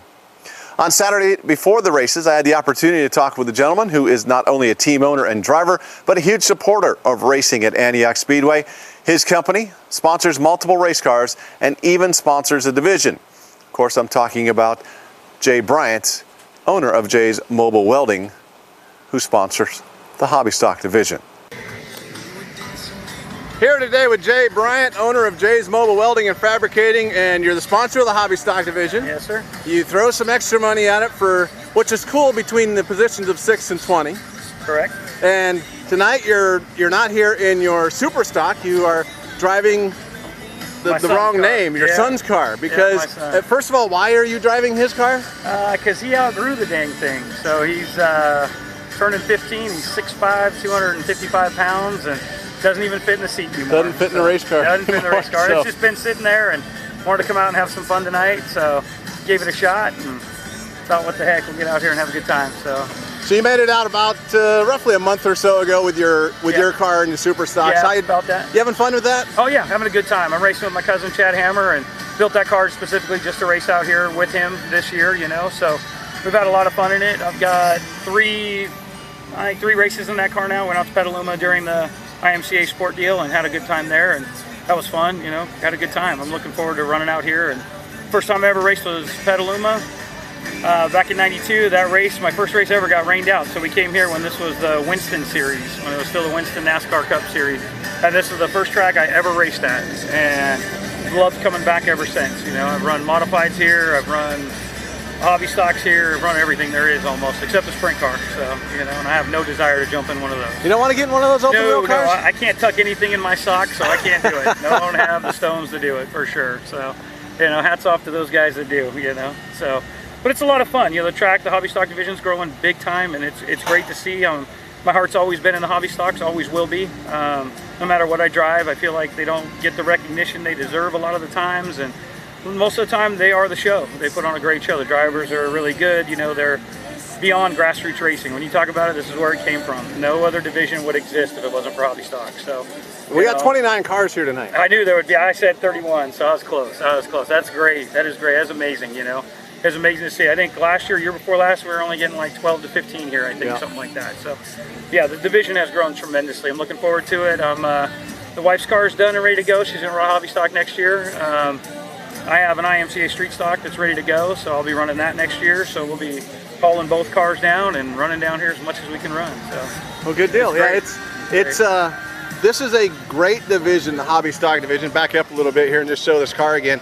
And there were rumors going around that because the IMCA stock cars were coming, that the hobby stocks are going away. And we just want to make sure everybody understands hobby stocks aren't going anywhere. I saw the press release, and yeah, the hobby stock division isn't going anywhere. Chadwick and the team have done a great job of making sure, I feel, that everybody knows that. You know, that's you know, the grassroots of this place, and the division has been here forever, and I don't forever foresee it going anywhere. You know? It would be silly. I mean, it's we have 29 cars here tonight. Insane. Every week. I mean, you guys are running B mains. I think all season you've run a B main. So that just tells you how big the class is. I know there's a lot of rookies out here this year, which is great to see. You know, I mean, my son was a rookie in Placerville, and you know, he was the youngest to win Rookie of the Year up there last year, I believe it was. And he had a good time, and so this year we're not points racing. That's a little rough. So you know, it's good just to come out and have fun. And like I said, the car's been sitting there and getting dusty and dirty, and I was like, you know, I really want to come out here and have some fun. And I don't want to bring the wife's car out. You know, I mean, I told her I'd test and tune it, and she said that's her job. So yeah, I said, all right, you know. All right. So what's your goal tonight with this thing? Just make the main and have a good time. You know, we're here with some families. I'm here with Sean Benyon, one of my friends, and James Thompson's over there. So we just came down to have fun. You know, it's all about family and friends. The trailer's full of friends and family, and you know, that's all we come out here to do right now. You know, just have a good time. And the track's such a family-friendly environment 99.9% of the time. I don't hesitate bringing anybody out here. It's a good time, you know. So looking forward to having fun, make the main event, and bang some doors. You know? Well, good luck tonight. All right, thanks, brother. Appreciate it. Jay Bryant with Jay's Mobile Welding. It's a big-time supporter for racing, not just here at Antioch Speedway, but with the different racers. You see that name come up quite often. Thank you very much, Jay, and good luck tonight. That was Jay Bryant, owner of Jay's Mobile Welding, driver of the 92 Superstock. This past weekend, driver of the number 18 Jay's Mobile Welding Hobby Stock in the Hobby Stock Division, and sponsor of the Hobby Stock Division. Don't forget this upcoming Saturday night, only on Antioch Speedway TV, we have the Delta Dwarf cars, the Wingless Sprint cars, Superstocks, Tri-State Pro Stocks, and the Valley 4-bangers. Speaking of the 4-bangers, if you have a 4-banger or mini stock, come on out. If we get at least 5 cars, we're going to put some money down on the line. That's right, we'll have a purse. Something other tracks don't do for the 4-banger divisions. We will. If we get at least 5 cars, we're going to pay out $75 for first, $50 for second, and $25 for third. Can't win money in other tracks for this division, so come on out on Saturday night. We're looking to build this division up. I even bought a car to race, and hopefully be out there on Saturday night if I got it all set at Antioch Speedway. So look forward to seeing you there. If you have a 4-banger, come on out. We want to see you at Antioch Speedway. If you know of a 4-banger or mini stock for sale, email me at AntiochSpeedwayAnnouncer@gmail.com. AntiochSpeedwayAnnouncer@gmail.com. I know of someone looking for a 4-banger, and if we get a single place, hopefully we can get some more race cars out there as well. If you're looking for one, let me know. If you have one for sale or you know one for sale, let me know. Again, email me at AntiochSpeedwayAnnouncer@gmail.com. AntiochSpeedwayAnnouncer@gmail.com. Let's build this 4-banger mini stock division up at Antioch Speedway. It is a great starter division, inexpensive racing for racing here at Antioch Speedway. Up next, here is a replay of my pit walk on Saturday night. This past Saturday, I had the chance to talk with Andrew Pierce, Kellen Chadwick, Tricky Troy Folger, and Kenny Schrader. Hello, race fans. I'm Wiley Wade, and we are at Antioch Speedway for Wiley's Race Report live drop-in here on Antioch Speedway by Promotions. We are getting set for racing action for you. We got lots of cars here at Antioch Speedway. You can see all the action tonight on AntiochSpeedway.tv, AntiochSpeedway.tv. That's the place to be for all the racing action. Look forward to having you there. We got a new car here. Andrew, what is this? We're on Facebook Live. This is not your normal car. What's the deal? Well, got a good deal, and now we're with the race chassis, so we'll see how it goes tonight. Got a new car. It's number 999 tonight. My understanding is you're waiting for your numbers to come in. Yeah, my numbers didn't come, so I get to be the Opie Outlaw. So the 15P will be back, but a new car. You had a good run. Congratulations on your run during Speed Week. Thank you. It wasn't a bad run, but there's a lot of good guys. And top 10 pretty good with all them guys. So yeah, making the main events, finishing good. we made every main event we went to, so can't complain about that. I mean, as we talked about last week, you've been racing all of 3 months. So like I said, the competition, Jernigan and Frazier and all them guys, hard to beat. So you don't get much better than that. You ain't practicing this yet, or is this gonna be your first time on the track with it? First time on the track. All right, so good luck tonight. New race car. So what's Kenny doing? Is he out of is he not racing now, or? I don't know. Don't know. He just took his car and said thanks. You'll just wait.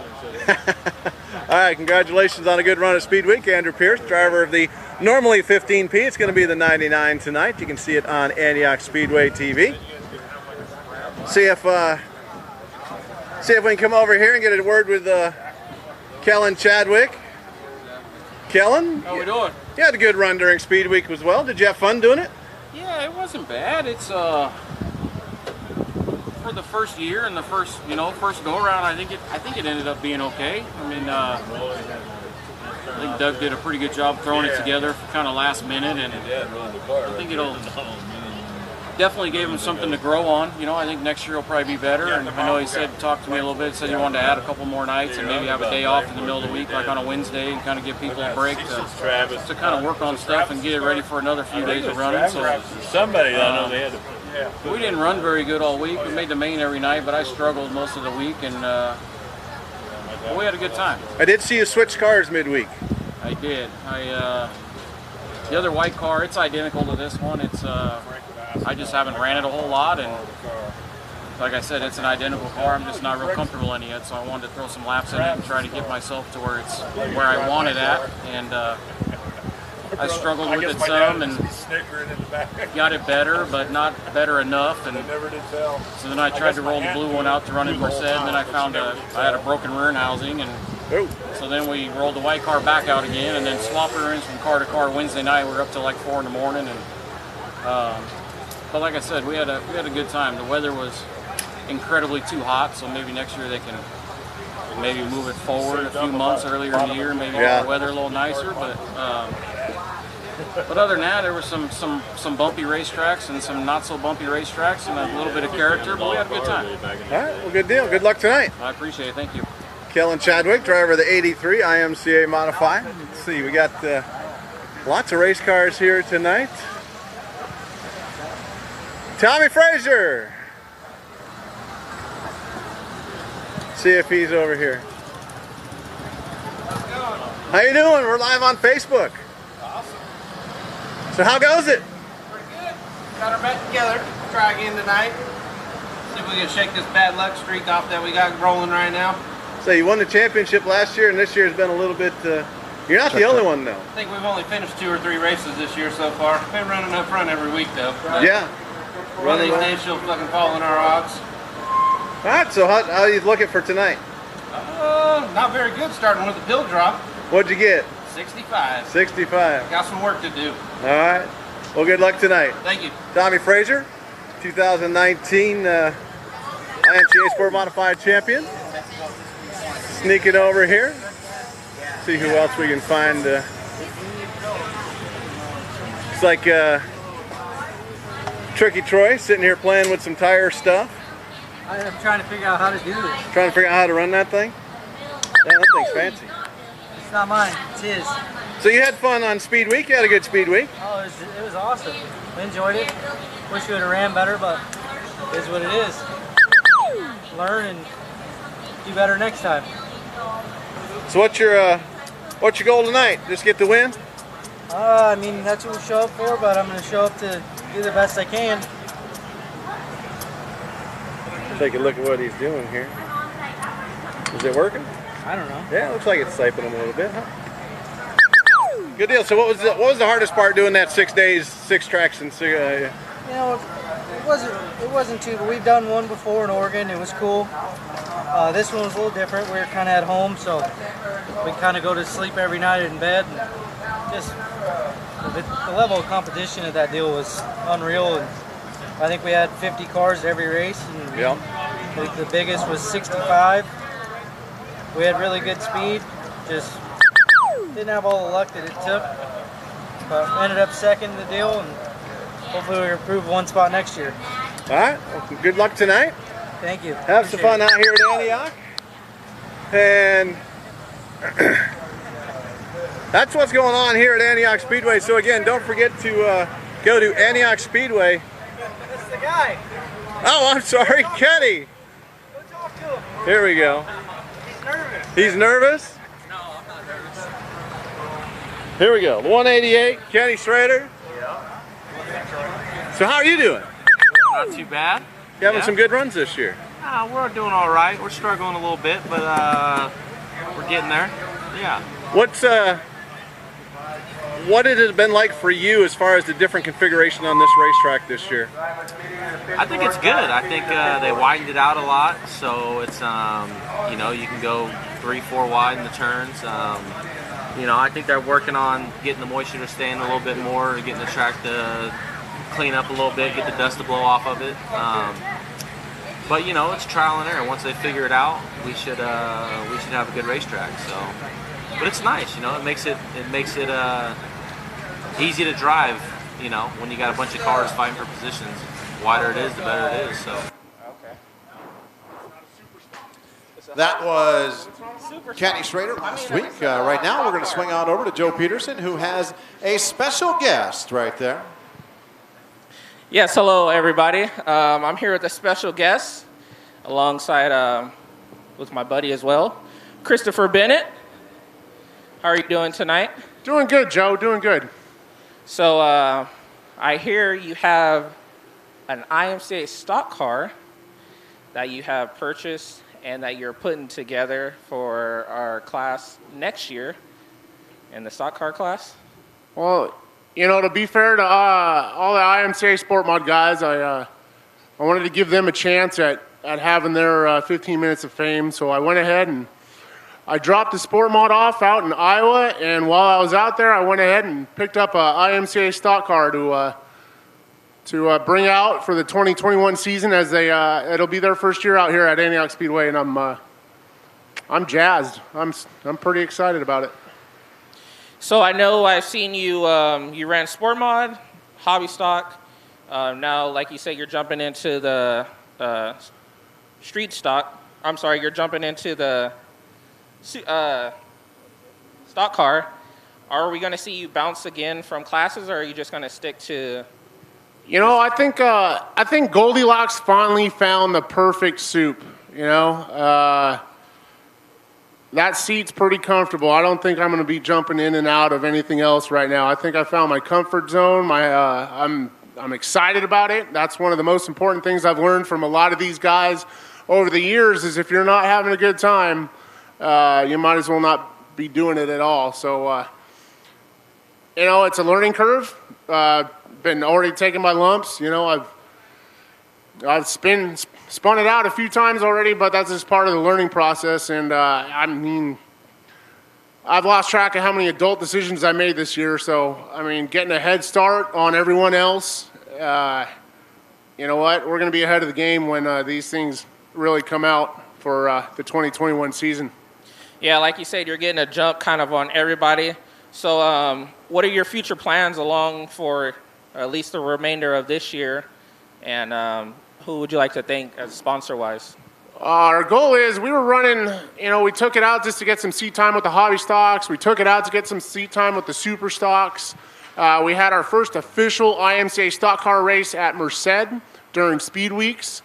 And right now we're just going to park it, go through it, and get it fine-tuned in time for the 2-day Bill Bowers Memorial Race, which we're really looking forward to. I think with the help and support of the Oregon guys and Bakersfield guys, we could be looking at a B-main event at Antioch Speedway for their very first stock car race here. And after that, I think hopefully the car will still be in one piece, and we're going to take her down to Vegas and go give them hell.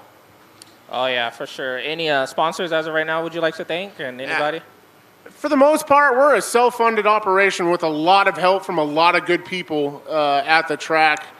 We have a great extended family out here. If it wasn't for the Brown family, the Frazier family, the Klymans family, my go-to man, Dalton, Maverick Racing. I mean, I got a whole bunch of people out on the other side that just, I wouldn't be here without them. So all those guys, I appreciate you. You know, hats off, and you allow me to spin it out and keep going. All right. Thank you, Chris Bennett, for your time. I appreciate it. We can look forward to seeing Christopher Bennett the remainder of the 2020 season, as well as next year in his IMCA stock car, number 6. Appreciate it. That was Chris and Joe over there up on the grandstands. And Chris, going to be running the IMCA stock car. I will be doing a video here coming out shortly about the stock cars. I do know there are more cars coming, folks. It is an exciting time. We are going racing with IMCA stock cars next year. Can't wait to see how that plays out and how that works. With that, we're getting set. Ladies and gentlemen, please rise. Gentlemen, take off your hats. If you're a member of the military or former member of the military, thank you for your service to your country. If you're a first responder, thank you for your service to your community. Tonight, I'm going to break out the United States Air Force Heritage of America Band with the rendition of Star Spangled Banner.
United States Air Force Heritage of America Band with tonight's rendition of the Star Spangled Banner.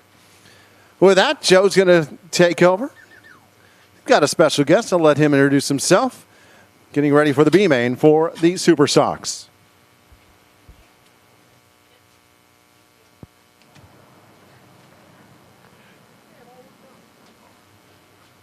So we're joining Joe up in the stands.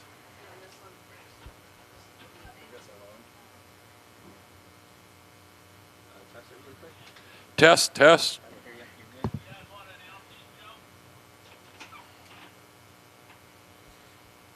Yeah, we can.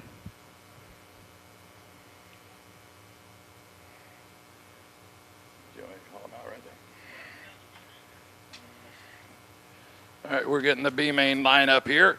By the way, this is Roy Bain. I'm a promoter for the Tri-State Pro Stock Series. So we're here up here in the tower. Yeah, for many of y'all that are watching on our feed, we're in here with Joe. Don't know Joe's last name. Joe Pearson. Joe Pearson. He is learning how to announce here at Antioch Speedway as well as I am. And in this, we have Bill Hall III, Toby. We're gonna announce them. You know how they. Okay. So as the cars for your Tri-State Pro Stock Series set to line up on the front stretch, And we're going to send you guys a lineup starting from the tail end of the field as we allow the cars to Fabulous Bob to get to the end of the field.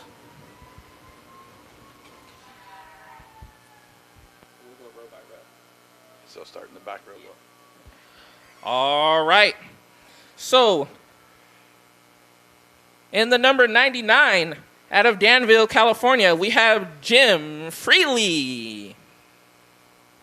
And to his inside, out of Atwater, California, in the 41 SP, it is Peter Coperly. All right, moving up to the next row, we have out of Petaluma, California. He also helps me promote this series, the 11H of Mike Learn. What's interesting about the next car is his nephew out of Rohnert Park, California, Jay Learn.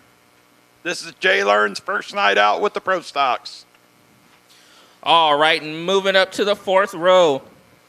On the outside, it's the number 94 out of Antioch, California. It's going to be Chad Hammer. To his inside, all the way from Ariel Grande, California, in the 21 JT, is Justin Crockett.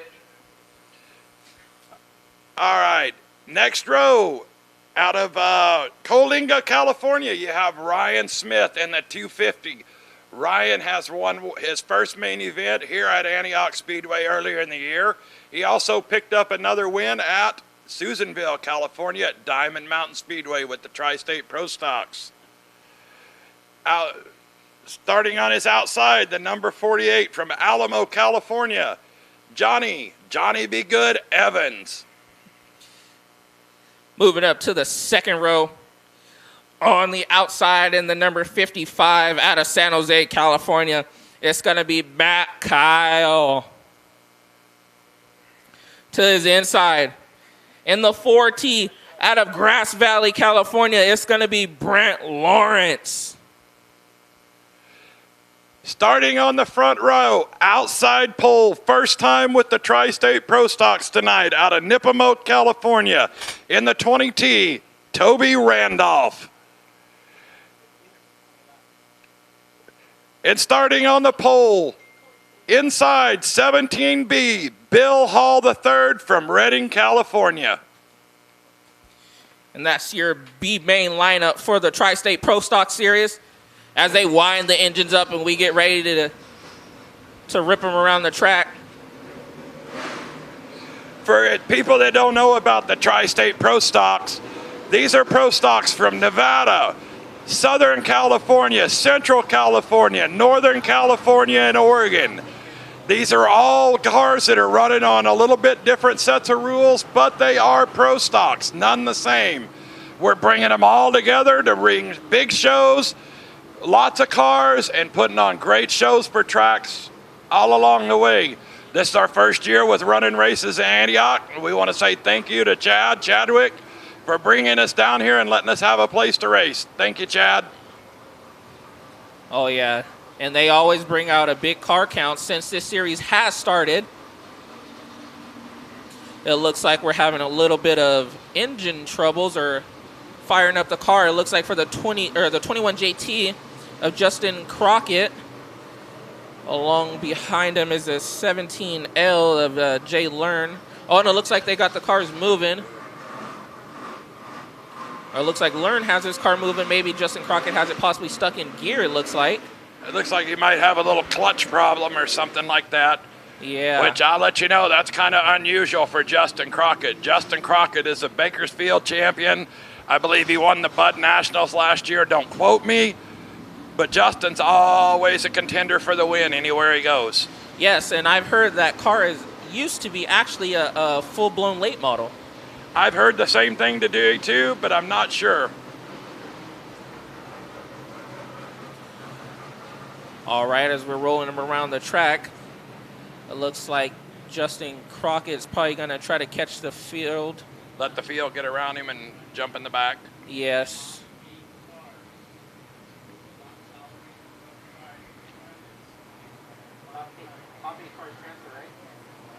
And I'm hearing from the race director that we're taking the top 8 out of this B main.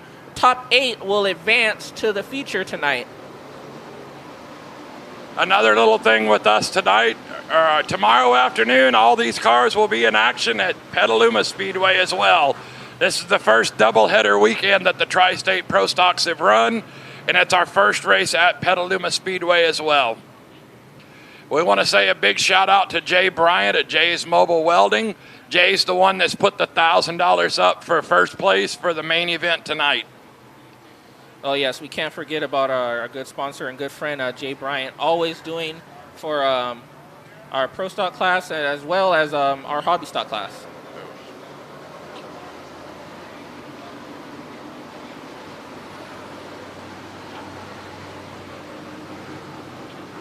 And also to add to it, Rick Workman at Workman's Communications is providing $400 to the 2-night point total. First place for the 2 nights is going to pick up $300 from Workman Communications. Second place will get an additional $100 on what they win for the weekend as well. So thank you. As we get set to take the green flag in the B main event, green flag drops. It's going to be the 20T of Toby Randolph is going to take the point. Oh, and he kind of slows up the field. Had a little contact between Brent Lawrence and Matt Kyle.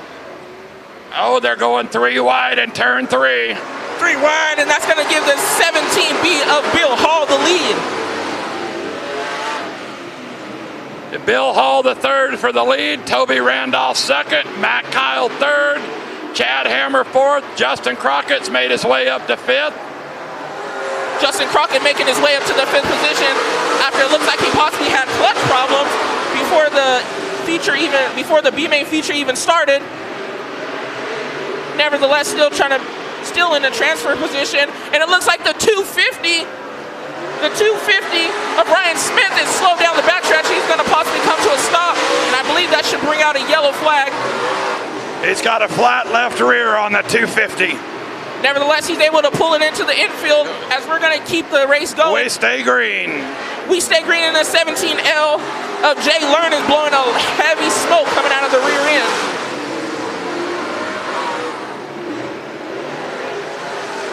So we have Bill Hall the third in first, Toby Randolph second, Matt Kyle third, Brent Lawrence fourth, Chad Hammer fifth, Justin Crockett sixth, Mike Learn seventh.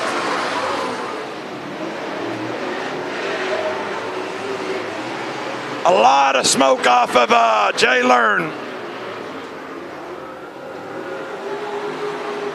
So we're still green. We have Bill Hall the third. Matt Kyle's moved up to second. Toby Randolph's up to third. Brent Lawrence is challenging him for third. Chad Hammer fifth. Justin Crockett sixth. Mike Learn seventh. Peter LeCoberly eighth. Jim Freethy ninth. And Johnny Evans 10th. Oh, yes, and it's still Bill Hall out to the point. He's trying to do the disappearing act on the number 55 of Matt Kyle. It looks like Matt Kyle could possibly gain some ground right now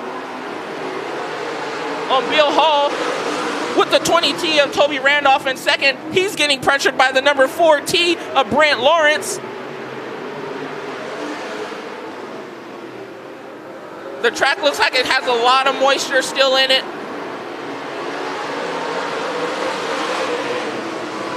These cars are getting around the track really quickly. Yeah. Bill Hall still leading. Matt Kyle's gaining on him in 3 and 4.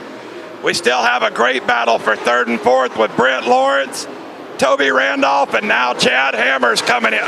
Ooh, Brent Lawrence, we got some sparks off the wall. It looked like he touched the wall a little bit on the front stretch. And it looks like now that 11H wants to get racy with the Justin Crockett, but he falls back in line. Here comes Peter Coberly, possibly trying to make some moves through the field now. But still, it is Bill Hall and Matt Kyle. As lap traffic starts looming in the front of Bill Hall, we'll see how that works. Oh, the 20T of Toby Randolph, he blows possibly, and he slows in turn 4. Is this going to bring out a caution? It should bring out a caution. Yeah, this should be a caution. He come to a stop on, almost a stop on the front stretch. As we were just coming to the white flag possibly. So this is going to make things interesting with Matt Kyle sitting in second. And Brent Lawrence is third. Fourth, from almost in the back to fourth, Justin Crockett. We have fifth at Chad Hammer. Sixth is Mike Learn. Seventh is Jim Freethy. And eighth is Peter Coberly. Oh, yes. Ninth is Johnny Evans. And this is going to be a 2-lap shootout possibly. But just remember, the top 8 cars do advance. So we'll see how hard these guys are willing to race each other, knowing that they are in a transfer position. And I just hear from race director that we are going to have a green-white checker. And I believe they'll be lining up single file in this situation as well. It won't go to the double file. Well, nope. They're lining up double file, so it'll be a double file. Yes, the Texas-style restart. So leading it out is Bill Hall III. Great run for Bill tonight. Matt Kyle will be second. Third on the inside will be Brent Lawrence. Fourth, Chad Hammer. Fifth, Justin Crockett. Sixth, Jim Freethy. Seventh, Mike Learn. Eighth, Johnny Evans. And ninth is Peter Coberly. And as you notice, we do have 9 cars on the track, 8 transfers, so only one is not going to make the show tonight. Who will it be? As they come to the green flag, Bill Hall spits out to the lead once again. But this time it's going to be the 4T of Brent Lawrence, possibly trying to take that second place position. Bill Hall stretches it out a little bit, and they close in the 3. White flag is showing for Bill Hall III. White flag out for your leader. Can he hold on for it for one more lap? Going into 3, it's Bill Hall, Brent Lawrence, Matt Kyle, Justin Crockett, Mike Learn, and checkered flag for Bill Hall III out of Redding, California. Great run for Bill Hall III. And your top 8 is going to be Bill Hall, Brent Lawrence, Matt Kyle, Justin Crockett, the 11H of Matt Learn, Chad Hammer, and in your final transfer position is going to be Peter Coberly.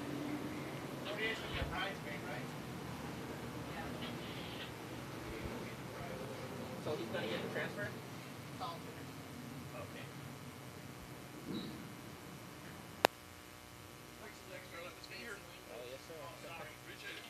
Yes, sir.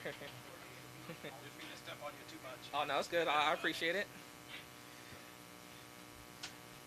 Get out your hair.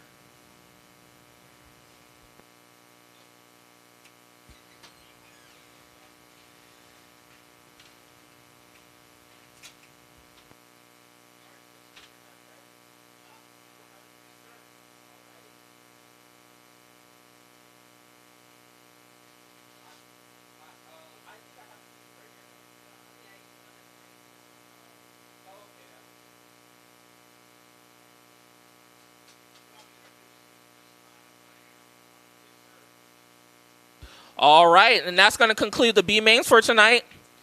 And it's going to be starting off the first A main event of the evening in our Valley 4-banger class. To the outside, and the 714, that's going to be Wiley Wade out of Martinez, California. Wiley Wade. To his inside, starting on the pole position in the number 23, out of Brentwood, California, that's going to be Jess Palladino.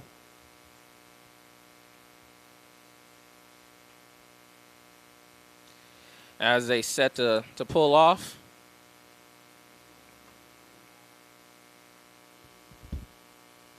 "12-lap feature for these Valley 4-bangers here. As we've seen Jess Palladino take that heat race win earlier tonight. Let's see if he can back it up with, in this 12-lap main event against Wiley Wade.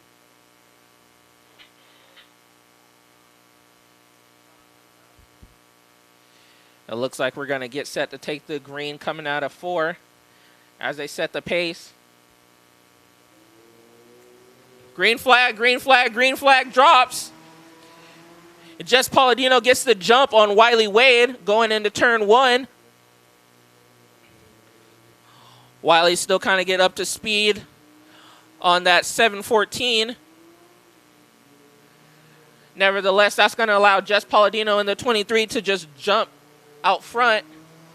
And he's going to try to do the disappearing act on Wiley Wade.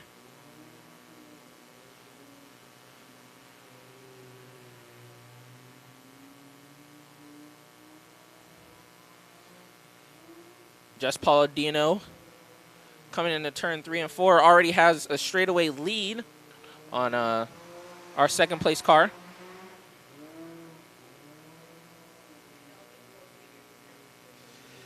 Every time Jess Palladino has been out here, he has won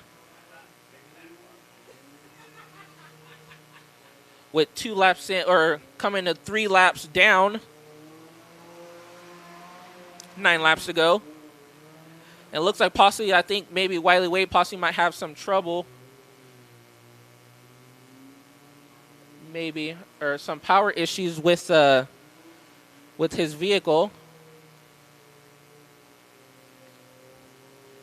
As we can see, that Palladino is rounding and possibly might catch the 714.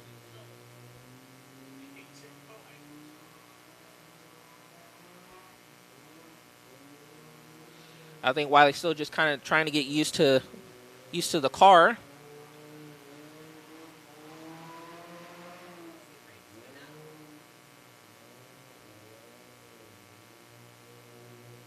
Five laps down, 7 to go. And he's going to make his maneuver around the 714.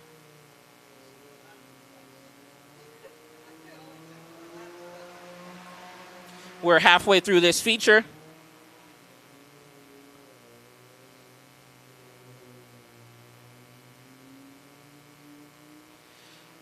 And just want to let you guys know, if this class does get 5 or more, we will have a payout for the 4-banger class.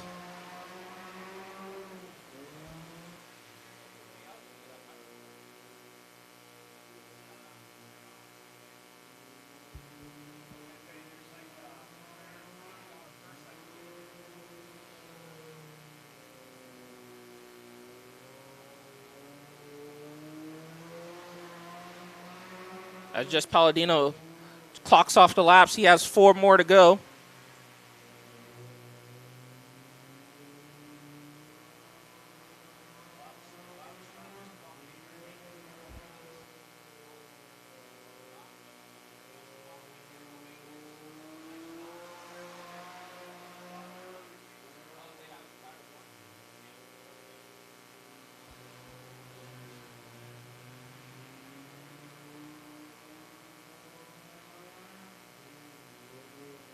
So like I said, if they have 5 or more, Bob's Shop and Air Quality Maintenance has put up a purse of $100 for the class.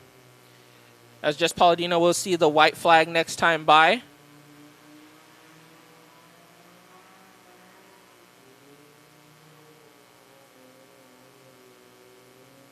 As he's going to see the white flag out. And a couple corners, and he should take the checker or see this checker flag.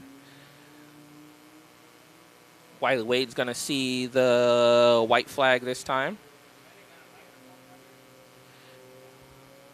Coming down the front straightaway, it's going to be Jess Palladino taking the checker flag.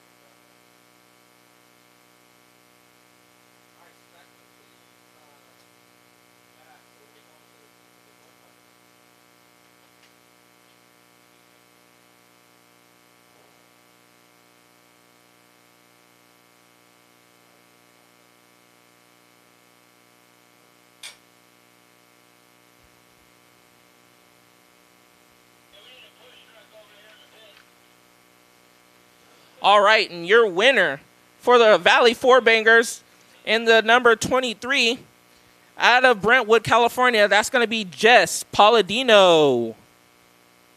And coming in second in the 714 out of Martinez, my colleague, that is Wiley Wade.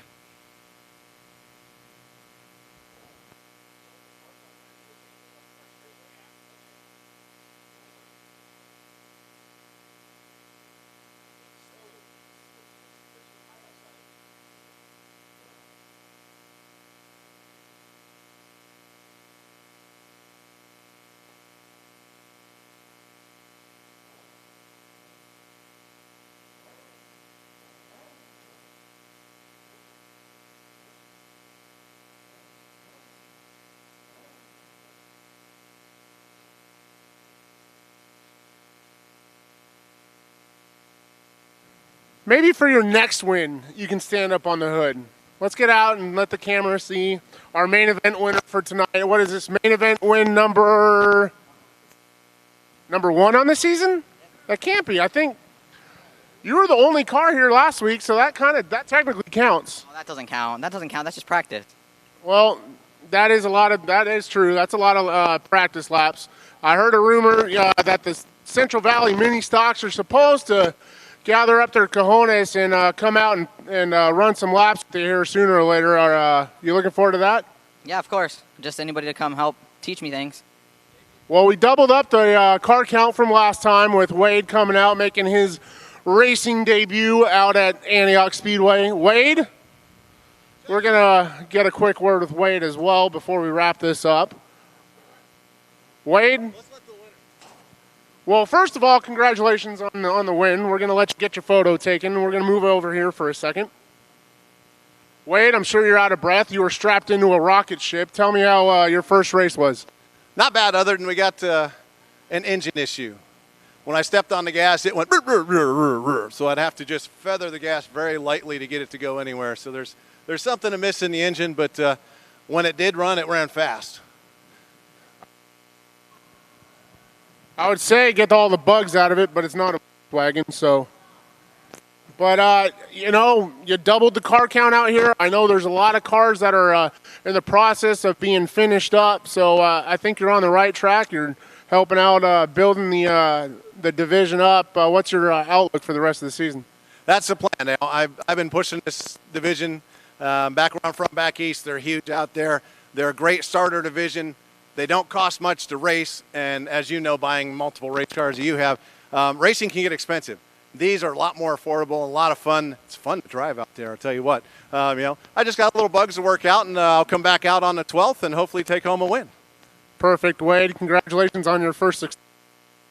Yeah. I didn't spin and I didn't wreck, so I'm good. Too soon, Wade.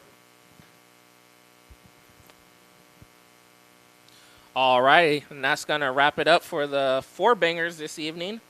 Once again, giving a congratulations to our winner, Jess Palladino out of Brentwood, California, and our second place finisher, also my colleague, Wiley Wade.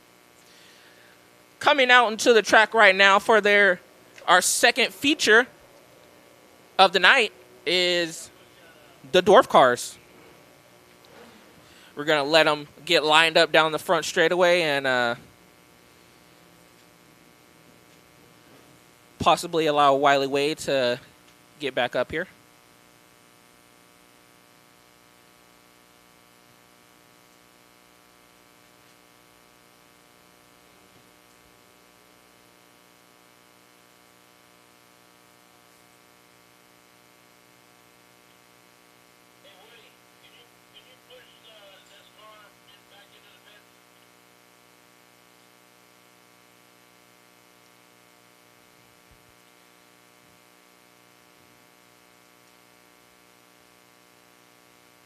So my paper has a lineup a bit mixed up, but I'm going to read them as they go down the line.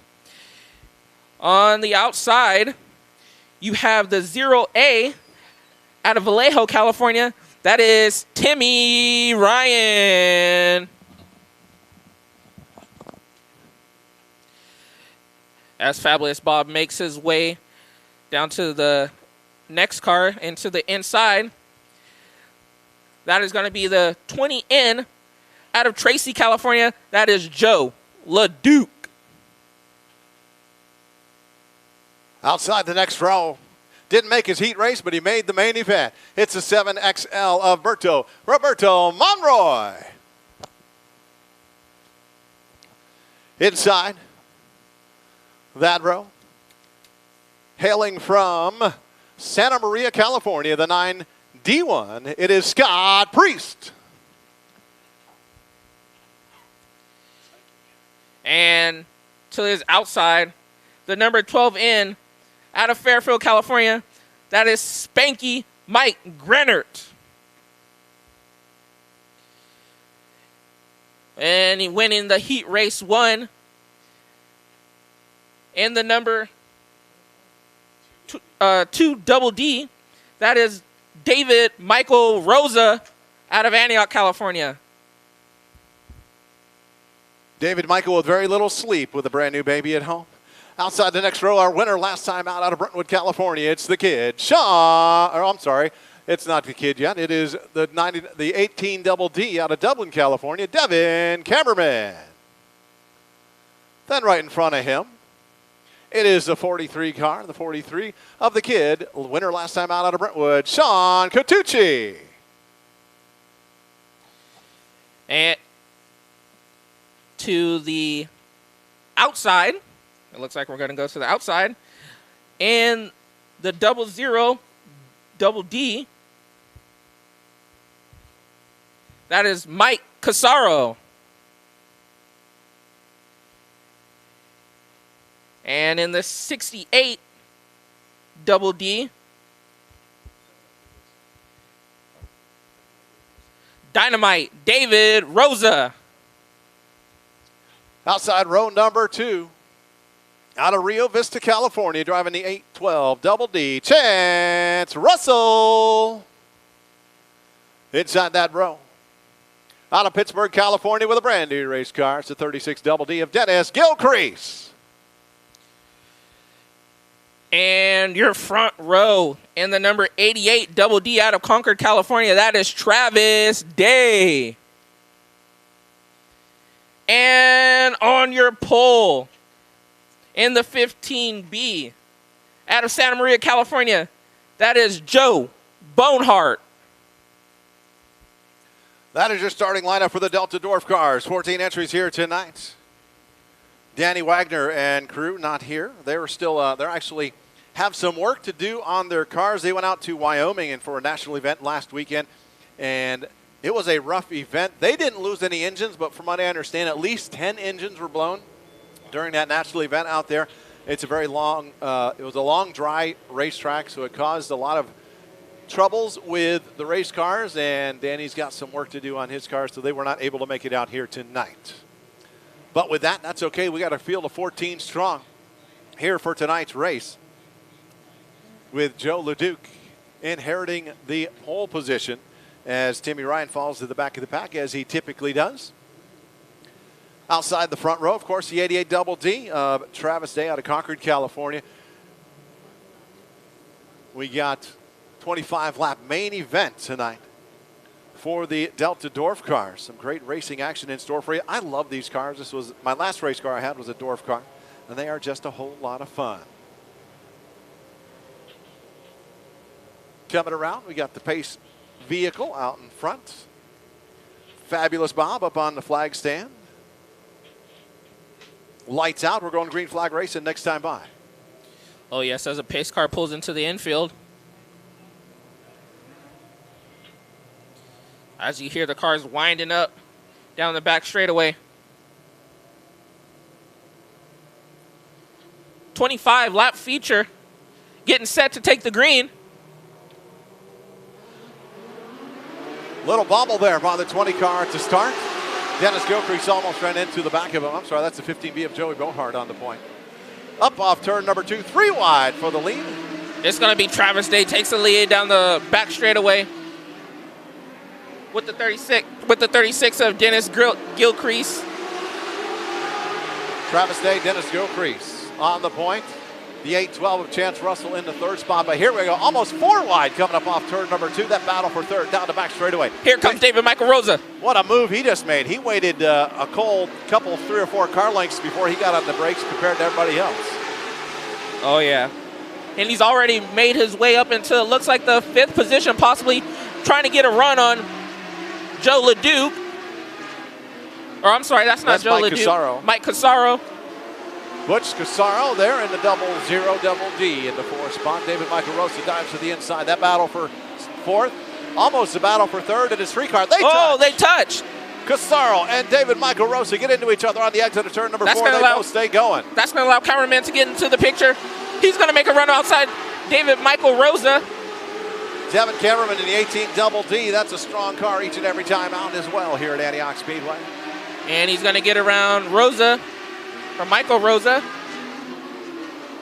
Coming up off turn number 4, Travis Day in the lead. Dennis Gilcrease, Mike Casaro, Chance Russell. That battle down into turn number 1 for 3rd. 1 car smoking. It looks back in the pack. That is Dave Rosa, Dynamite Dave. 5 laps down, 20 laps to go. It's still Travis Day on the lead. Travis Day, Dennis Gilcrease, Mike Casaro, Devin Cameraman, Chance Russell, David Michael Rosa. Looks like who comes next? Cameraman makes a bobble and he allows Michael Rosa to get by him. Oh, and it looks like David Michael Rosa is off the pace down the back straightaway. He had such a good run going. I don't know if it looks like the engine shut off on him down the back straightaway. Something happened. That's a brand new motor in that car. He blew up back at the regional event back here in July. And he's going to make it off the track, and we're going to stay green. It looks like LeDuc is getting the move over sign. Got a new leader, Mike Casaro on the point in that double D. Travis Day back in 2nd, Dennis Gilcrease, in the 3rd spot. Battle for 4th. Oh! They touch. Travis Day. Was that Travis Day and Dennis Gilcrease? Or was that Sean Catucci? Is the one? Nope, he's over there in turn 2. That is Dennis Gilcrease. I'll say it yet. Dennis Gilcrease gets around in between 3 and 4. He's swerving his car back and forth, possibly checking to see if he has damage. I don't see anything on that car. Just a little. Looks like he kind of just hopped the tire. But that's going to send him to the back of the field. Hopefully no suspension damage in the back. First yellow flag of the feature. As these cars, they put 10 laps on the board, 15 to go. Texas style restart put Mike Casaro up on the point. Travis Day chooses the inside, puts the 12 car of Spanky on the high side. I'm sorry, that's the 8-12 car of Chance Russell. Inside row 3 is Devin Cameraman. Then we got Spanky on the outside of row 3 in the 12N. Mike Renner. Inside row 4 is our winner last time out, the kid Sean Catucci. Outside of him, the 20N. Joe LeDuc. Inside row number 5 is going to be the 9D1. It's 9, letter D, and then 1. 9D1. Scott Priest. Outside of him is the 15B of Joey Bohart at the back of the pack. The reason for our current yellow, Dennis Gilcrease. Yeah, lights out. We're going green flag racing next time by. Lights out. They come to the green flag. Green flag's out. Casaro on the point, but here comes the 12N of Spanky. Drives around the row in front of him, up on the rear bumper of Mike Casaro. Grenner now dives to the inside, new leader. Michael Grenner, Spanky in that 12N. Takes over the lead from Mike Casaro. Casaro back to 2nd. The 3rd place is the 8-12 of Chance Russell. Battle for 4th. Nope, there goes Devin Cameron. He gets around for 4th. Now he's on the inside of the 8-12 Russell for the 3rd spot, up off turn number 4. Oh, yeah, it looks like Cameraman wants to get racy with the 3rd place car, the number 82.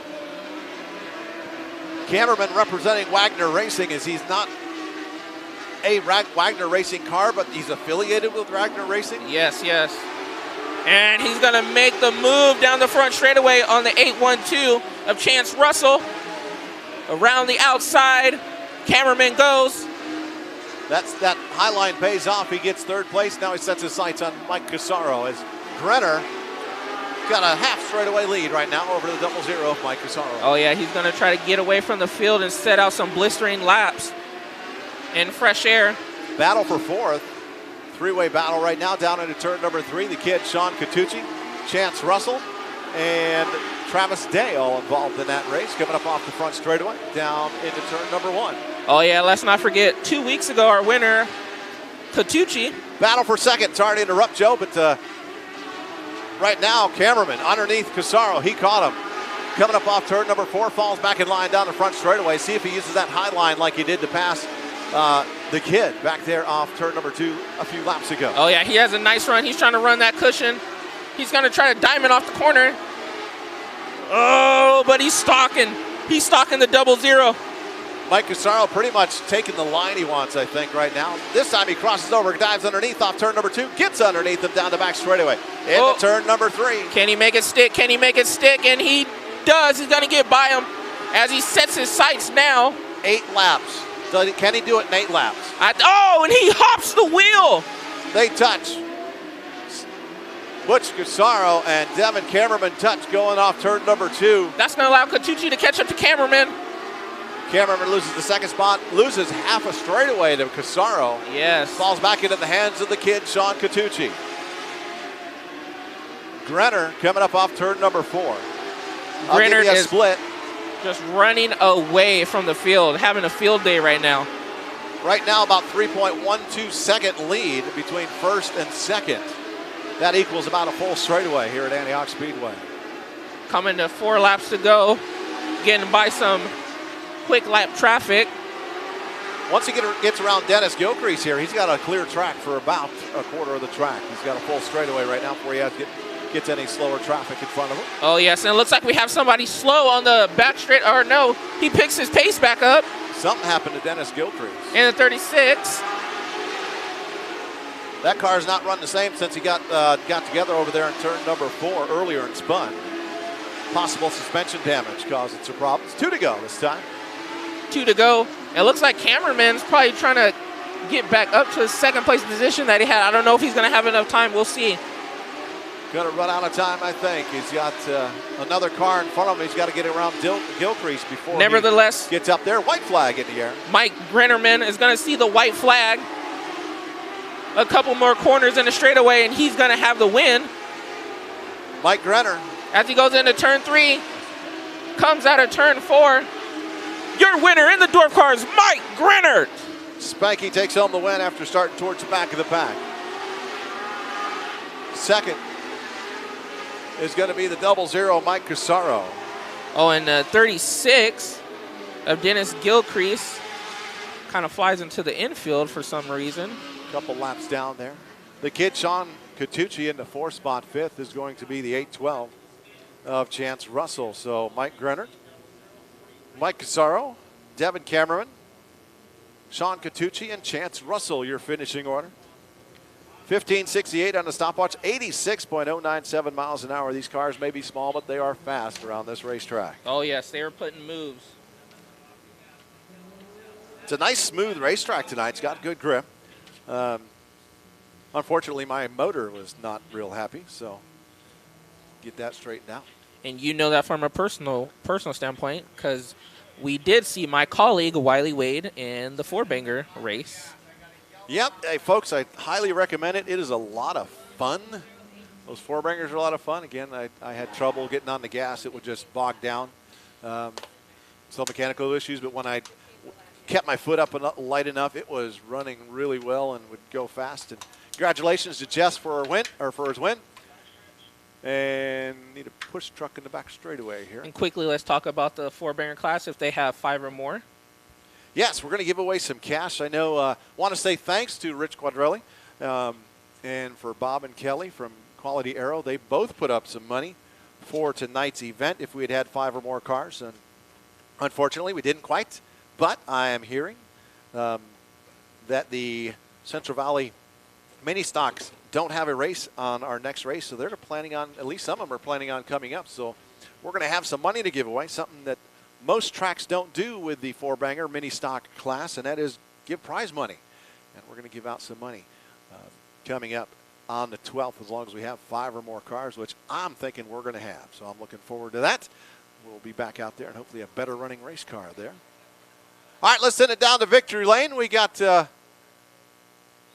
Spanky out of the car, and here Chris Bennett down there going to handle victory lane ceremonies tonight.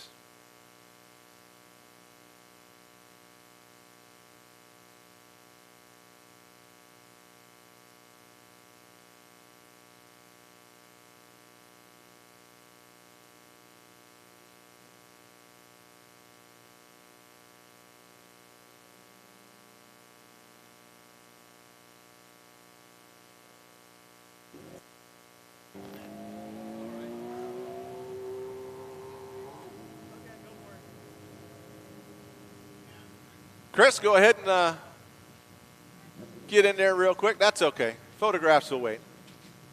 We're on TV.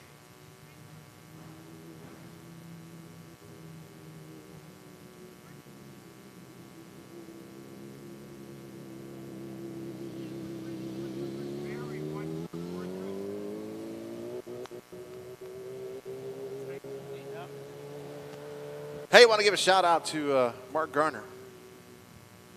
How you doing there, buddy? Driver of the 76 Sport Modified. All right, victory lane. Down here with tonight's Dwarf car main event winner, Mike Grenner. Mike, congratulations on a solid run. This was a little bit of a different track than what you were last on, right? Yeah, I just left like a half mile in Wyoming that was super rubbered down. Well, you can pretty much hold it wide open here too, but that was like running Daytona last week. You seem to benefit a little bit from that mid-race caution. Do you think you would have had enough time to run down that 00?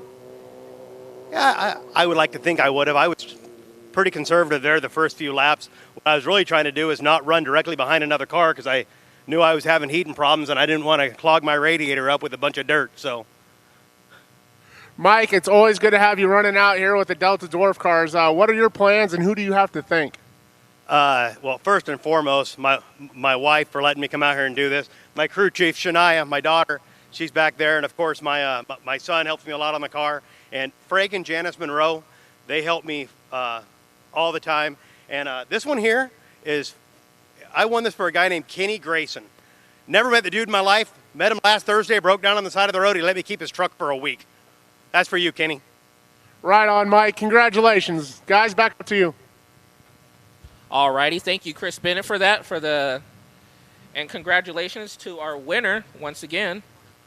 I want to say he was just saying thanks to somebody that helped him out. I know when I had a Dwarf car and I was running with the NorCal boys, he would help me out. And I just want to say thanks to him for that. Coming out, we got the Pro Stocks. As we're going to let them get onto the front straightaway really quick. Spanky taking home both the heat race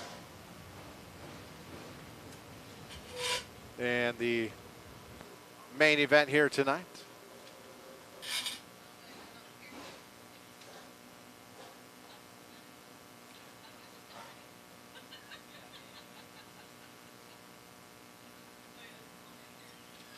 All right, getting ready for the starting lineup. Again, it's the Super Stocks Tri-State Pro Stocks. They got a special 2-day show. They'll be in Petaluma tomorrow for day 2 of this event.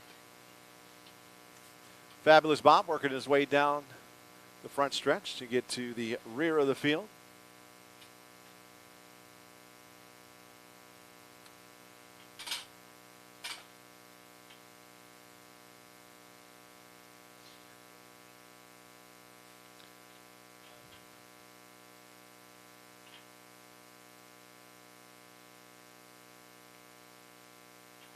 All right, starting at the back of the pack, we're back where Bob is, out of Atwater, California. It's the 41 SP of Peter Coberly. In front of him on the racetrack, out of Antioch, California, Jay's Mobile Welding sponsored 94 car, Chad Hammer. Go ahead. All right, and we're going to read them down the line.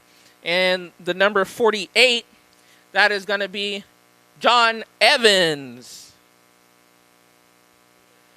And making his way to the inside, that is going to be the 11H out of Petaluma, California, Mike Learn. Next on the outside, out of Danville, California, Cresco sponsorship to 99 car, Jim Freethy. Inside of Jim Freethy in the 55 car, out of Sebastopol, it's the 55 of Matt Kyle. And then as Bob turns around, there's one more car behind him. Out of Arroyo Grande, California, 21 JT, Justin Crockett. I love the sound of that Arroyo Grande. All right, in the next row, in the 4T, that is going to be Brent Lawrence. And to his inside in the 17B, that is going to be Bill Hall III out of Anderson, California. Next row on the outside, winner last time out of Walnut Creek. It's a 12 car of Ryan Serezian. On the inside of that row, out of Quincy, California, the 121, Jeff Osaka. And in the next row, in the C5, out of Window, California, that is Wayne Kaufman. And to his inside, putting up money for this Tri-State Pro Stock Series, it is the 92 out of Sacramento, California. It is Jay Bryant. Yeah, Jay throwing up $1,000 for the winner tonight. Nice job, Jay. And Jay's Mobile Welding. Grass Valley's the hometown for this next car, California. It's a 401K, Richard Brace.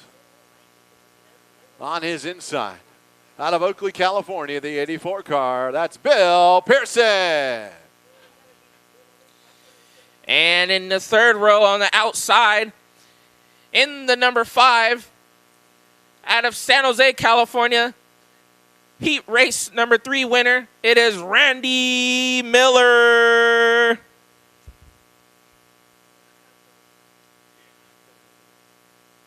And in the inside, the number 15 out of Vacaville, California, it's the Flying Hawaiian, Kimo Oretta. Kimo taking home the 4th heat race win. Next up, winner of heat race number 1, 2-time winner here this year so far, the 9Z out of Rohnert Park, California, Mitch Machado. To his inside in row number 2 out of Coalinga, California, the 3D, Chris Smith. And your front row starters starting on the outside. It is the number 13A out of Antioch, California, is Mike Woko. Mike taking home heat race number 2. And to his inside in the number 2 out of Fallon, all the way from Fallon, Nevada, it is Jesse Gonzalez. That's your starting lineup for tonight's Super Stock Tri-State Pro Stock main event. 24 cars showed up here tonight. Listen to that rumble. Oh yeah, I'm looking forward to this one. I feel like this is going to be a good show right here. Got one car that's got to get pushed off, so he'll have to drop to the back, I believe. I believe it might be the 21 JT of Justin Crockett, if I'm correct.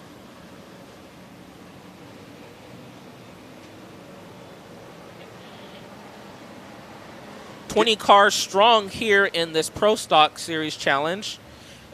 Day 1 of 2 for these guys. They're racing here at Antioch tonight, and tomorrow for day 2 they will be at Petaluma, California for their 2-day show.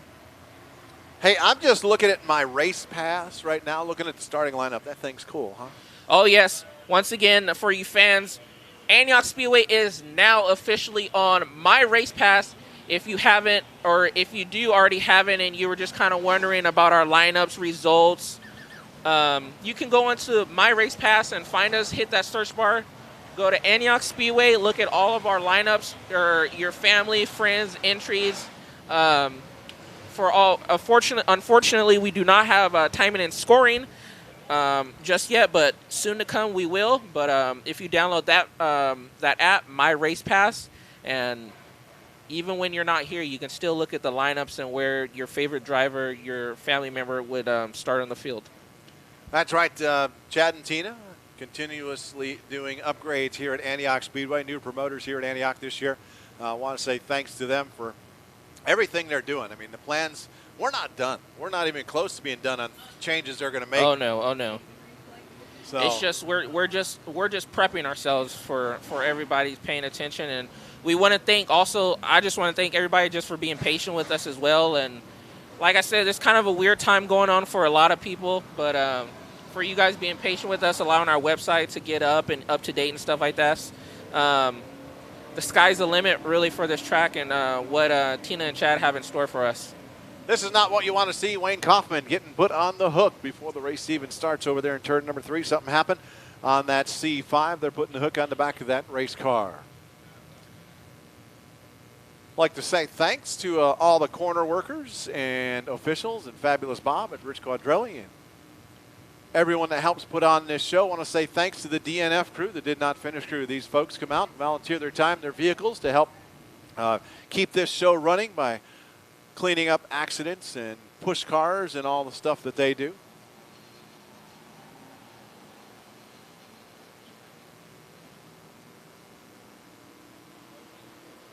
I want to say thanks to Roy Bain for doing the Tri-State Pro Stock Series.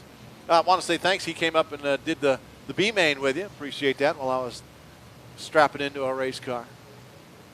Roy Bain, correct me if I'm wrong, Roy, you're a truck driver during the day, and then you come and try to do race car stuff. I used to be a truck driver. My hat's off to you, sir. That's quite the thing there. There goes Wayne Kaufman. Sorry to see him get towed off the racetrack already. Hopefully he can get that thing fixed and be back out on the racetrack tomorrow at Petaluma Speedway. And Roy is live on his account for his Pro Stocks. All right, I think the light's going out. Yep, the magic flag's in the air.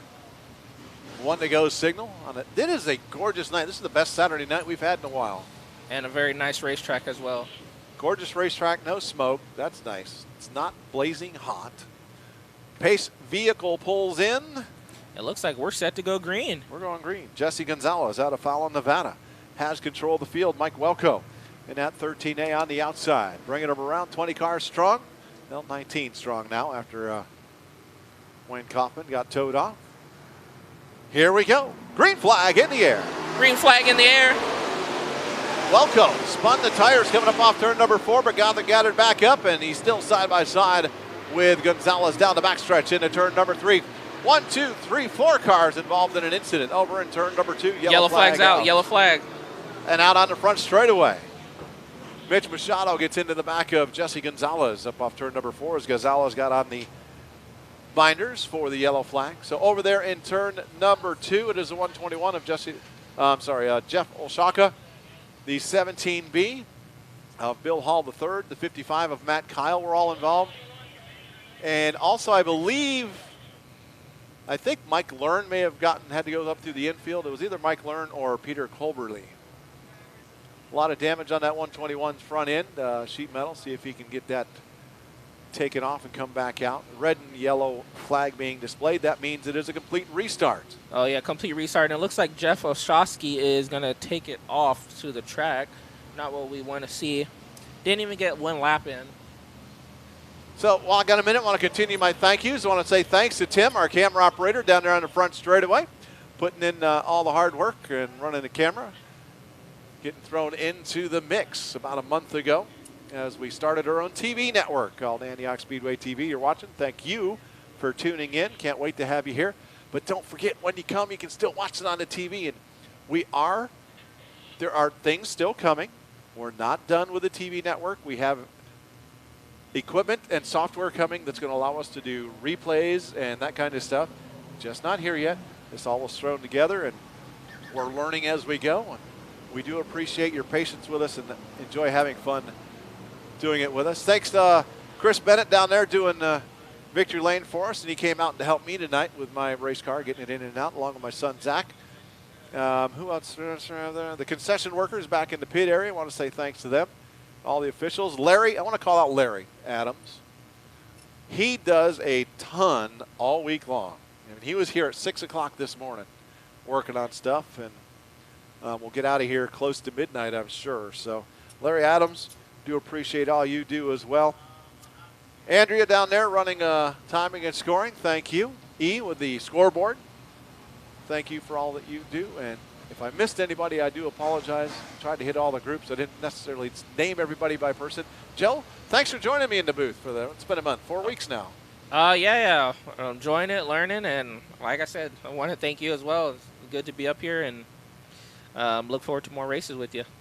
It has been a blast. It's so nice that we're at least having somewhat normalcy on Saturday nights coming out to the racetrack.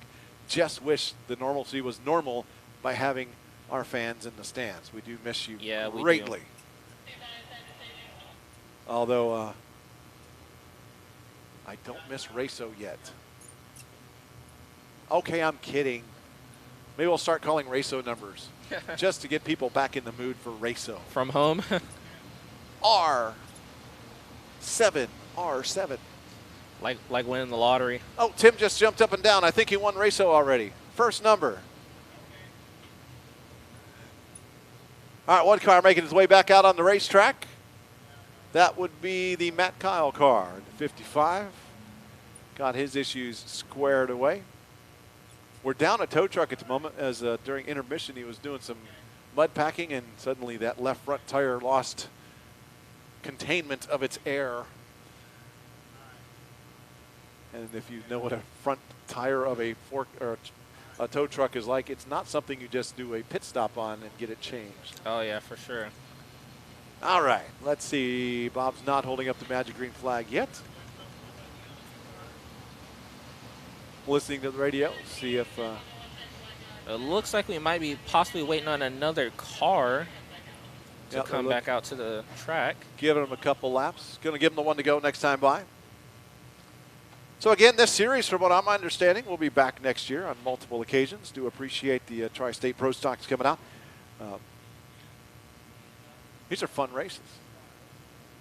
Yeah, these are for surely, and like I said, also it's just the car count, the car counts that they produce, and what he has brung with a different tire and different setup and stuff like that. Even different. Look at these cars, different body styles for these cars. It's amazing. Keep an eye on our schedule. We do have lots of events coming up. We're racing every week through the end of October. Then we take 3 weeks off before we go racing for Thanksgiving. Yes, folks, don't go to Black Friday shopping. If shopping's open, let me say. Come to Antioch Speedway or watch. I don't know if you're going to be able to come in, but you can at least watch on Antioch Speedway TV a 2-day show, Turkey Night, IMCA Modifieds, IMCA Sport Mods, and Hobby Stocks, Friday and Saturday, November 27th and 28th. As they get set to take the green flag's going to drop, and we're going to try this again for the Tri-State Pro Stock Series, and this time Bill Hall makes his way back out on the racetrack. Out front, Jesse Gonzalez in that 2-car on the point. Here comes Mitch Machado in the 3rd place position. Machado, 2-time winner here so far this year. He says, I want to play with you guys as well. Mitch Machado's going to look into the inside of Mike Walko, and he's going to get the pass. Here comes Kimo Areta in that 4th place position with Randy Miller. One car coming to a stop up in the turn number 2. That is Mike Learn, the 11H. Yellow flag is out. Yellow flag for Mike Learn. And that's going to be the 2nd yellow flag within 3 laps for these guys. Bill Hall came back out, made about a lap, and pulled back into the infield. That car not the way to his liking after getting involved in that incident in turn number 1 on the initial start. Last lap, a 15.56 second lap. That's 86.761 miles an hour. This is a fast racetrack tonight. Still fast. It doesn't look like it's drying out too much tonight. But it's still producing. And it looks like, oh, wow, that 11H, as you can see, or I don't know if the camera, if you guys can see, that tire is bent kind of all the way inside. It's just the right front flapping in the breeze. He's lost some suspension pieces or broke some suspension pieces, so he will be done for the night. I highly doubt that they can change that in 2 laps. Mike Learn in the 11H. Lineup is good. Doubling them up. So our lineup: Jesse Gonzalez on the point, Mitch Machado 2nd, Mike Welko in the 3rd spot. Kimo Areta 4th, 5th. It's the 3D of Chris Smith, 6th. it's the 5 car. That would be Randy Miller, winner of heat race number 3. 7th, the 401K, Richard Brace. 8th is the 84 of Bill Pearson. 9th, Ryan Serezian. 10th, it's the 4T of Brent Lawrence. That's your top 10 coming around to the green flag. Coming to the green flag. They're leaning and banging on each other already. Mitch Machado, Mike Welko get together coming up off 4. Jesse Gonzalez pulls out to the point with Mitch Machado in second place. He's stalking. He's already running hard. He wants to get this win for sure. 3 wide into turn number 3 for 4th. They're beating. They're banging for that 4th position. 3 wide for 3rd. 3 wide for 4th. Serezian, he throws it in on Mike Welko. Serezian and Welko bouncing backwards right now. Up front, we got the 2 car of Gonzalez on the point. Oh, and they're around. Oh, Mike Welko. He gets into the side of the 4T.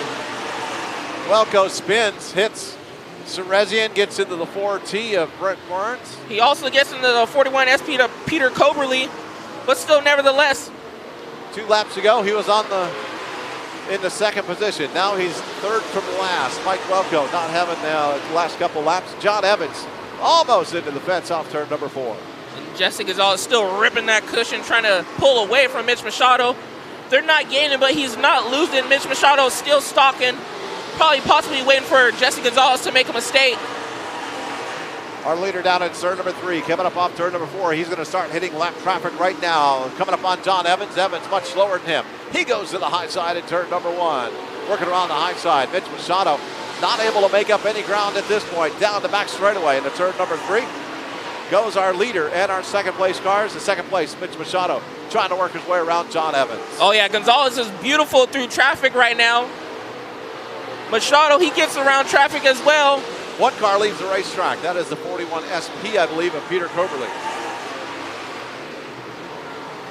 And it looks like now Mike Welko is going a lap down. Gonzalez kind of gives him the shove, like, to get out of my way. Here comes Mitch Machado. And sitting in 3rd is the 401K. Machado finally gets around Welko. Of Richard Brace Jr. Welko peels off the track. We're going to stay green. Coming around 15 to go this time by 10 laps in. We have race cars spread out all the way around this 3/8 mile high banked oval here at Antioch, California. Jesse Gonzalez is going to now stalk Matt Kyle to put him a lap down, and that just allows Mitch Machado to gain closer and closer. Mitch Machado kind of pushes up, coming out of 4. Machado with a push off 4, almost into the fence on the front straightaway, but didn't lose only but a car length or 2, but still, he's got a long way to go. But now our leader, Gonzalez, having trouble getting around the Matt Kyle car. Yeah, and that allows Mitch Machado to gain ground. Mitch Machado kind of has that left front tire hiking up a little bit, as you can see when he comes off of 4, and he's inching just closer and closer to Gonzalez. They're racing a different line. Now he's even closer to Jesse Gonzalez. Gonzalez now been working on the Matt Kyle car for 4 laps, still unable to get around him. Still unable to get around him. That's going to allow Mitch Machado to get closer. They drag down the back straightaway. Into turn number 3, they touch. Oh, they almost stalled. Gonzalez had to stop almost. Give it to the Mitch Machado, new leader. That number 55, Matt Kyle, just doesn't understand that he is in the way of the leaders. But Mitch Machado says he doesn't care, it doesn't matter. He was allowed to take the lead. Now he needs to get around the 55 of Matt Kyle. Matt Kyle now getting the move over flag, or the leader's coming flag, the blue flag with the yellow cross. Yellow diagonal line across it. And then that looks like Jesse Gonzalez is losing ground to the Mitch Machado. And now, yes, the 401K. Battle for 2nd, coming up off turn number 4. It looks possibly like something might be wrong with the right side tire, maybe. I don't know. Our leader now on the inside of Matt Kyle, but Kyle has to get on the gas because they've got Brent Lawrence right in front of him as well. Oh, yeah, I just don't understand. These guys don't understand that there's a race for the lead going on behind them. And Mitch Machado gets underneath Kyle. Now he's trying to get underneath Lawrence, but Lawrence, he spins Lawrence. Spins Lawrence, and Lawrence is going to sit in 3 and 4, and that's going to bring out the yellow with 7 laps to go. What a race we had going on. Jesse Gonzalez was leading until Mitch Machado was able to get around him through lap traffic.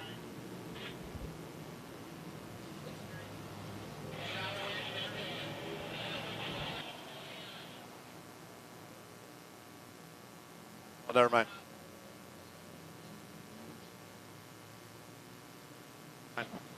Machado getting a warning over the radio for rough driving.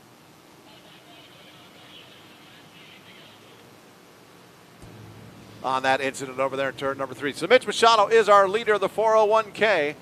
Richard Brace is our second place car. The 2 car of Jesse Gonzalez in 3rd. Flying Hawaiian Kimo Retta into 4th spot. 5th is going to be the Randy Miller car. The 5 of Randy Miller. 6th will be Pearson in the 84 car. 7th is, comes up off that is the 21 JT of Justin Crockett. 8th is Ryan Serezian, but I think Ryan Serezian's a lap down as a 41 SP. So the 3D, I believe, would be next Chris Smith, Jim Freethy, Chad Hammer, Jay Bryant, and then Matt Kyle.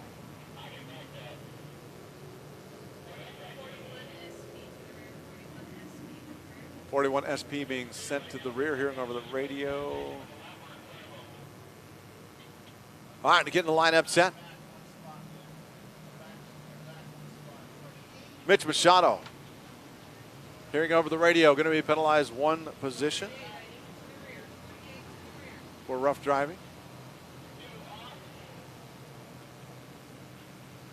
John Evans being told to head to the back of the pack. He's a couple laps down in that 48 car.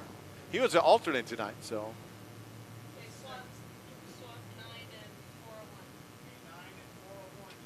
So 401 is going to be our leader, Richard Brace. Mitch Machado is going to be in the 2nd spot. He is being penalized 1 position for rough driving for that incident down in turn number 3, but also the incident earlier when he got around the 2 car in turn number 2. So that's the situation there. Beautiful night for racing here at Antioch Speedway. Thanks for tuning in on Antioch Speedway TV. Keep an eye on our website at AntiochSpeedway.com for all the news and notes. Also keep an eye on our Facebook at Antioch Speedway by Promotions, AntiochSpeedway.tv on Facebook, and Antioch Speedway Announcer on Facebook. Lots of places to keep it up. For all the news, notes, and whatnot, I put out a weekly Wiley's Race Reports. Try to do it on Wednesdays at 7 o'clock is what I've been trying to do, providing there are no difficulties. Joe, are you ready to do Joe's show? We'll see what happens along the road. Right, like I said, right now I'm still getting pretty used to this, but never say never. There you go. We're going to keep working on him. Get him to do a show. Get more content here on Antioch Speedway TV. Lineup set. We're going to double them up. So put Richard Brace on the point. Mitch Machado chooses the high side, puts the Flying Hawaiian Kimo Retta down on the low side. Then Randy Miller inside row. I thought he was ahead of the 84.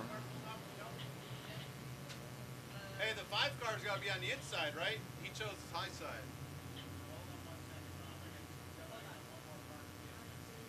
Isn't that supposed to be 84? In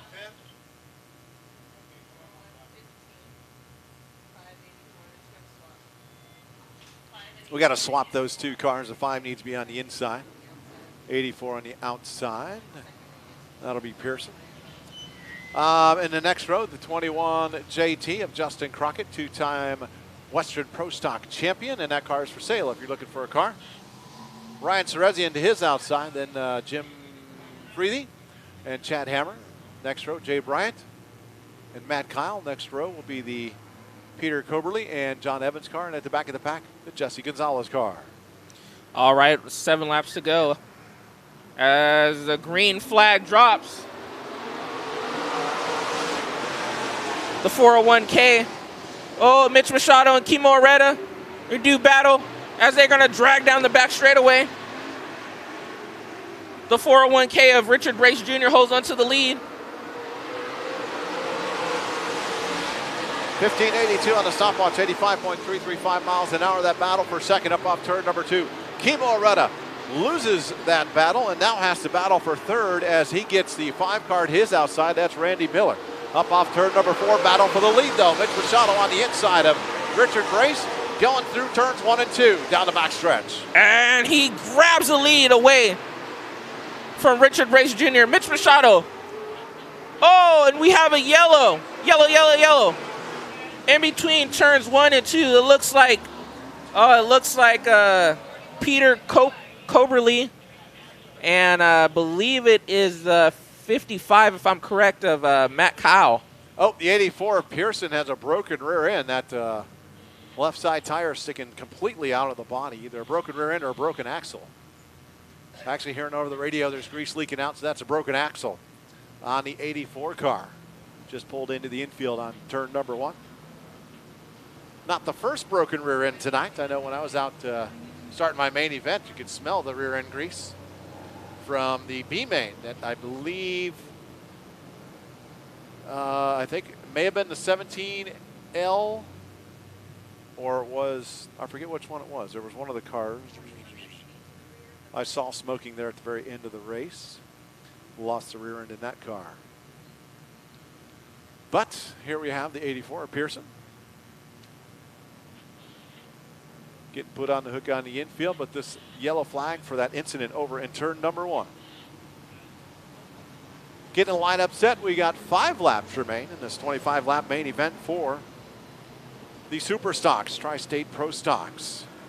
Great racing action here tonight. Mitch Machado trying to make it a 3rd win on the year for here at Antioch Speedway. So the 401, Richard Brace gets that lead back because we didn't complete a lap after Machado retook the lead. So put the 401K on the point. I got to ask him about that number.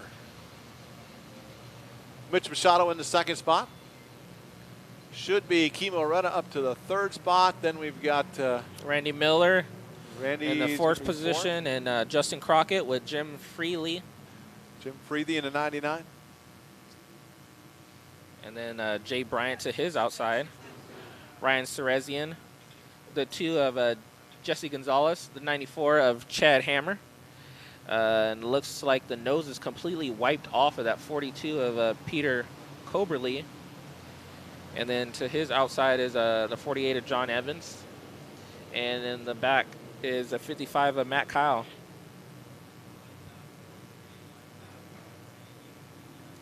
All right, guys, lights out. We're getting set to take the green flag once again. Can Richard Brace Jr. hold up Kimo Areta and Mitch Machado? Let's find out. Green flag drops in the air. Kimo Areta gets the jump kind of on Mitch Machado. Mitch Machado is going to have to get on the binders a little bit. Areta cuts up in front of him going down the backstretch. Didn't give him that outside line. Machado tried to go into turn number 3 on the high side, but Areta closed the door. Now Areta's right on the rear bumper of Richard Brace. We got a battle for lead off turn number 2. Oh, yes, the battle down the back straightaway. Does Kimo Areta have anything for Brace? He's there. Oh, and we have some door slamming, and it looks like the 21 JT of Justin Crockett is going to go around. Jim Freely, heavy damage on his door on the right side. And once again, the yellow flag is going to come back out.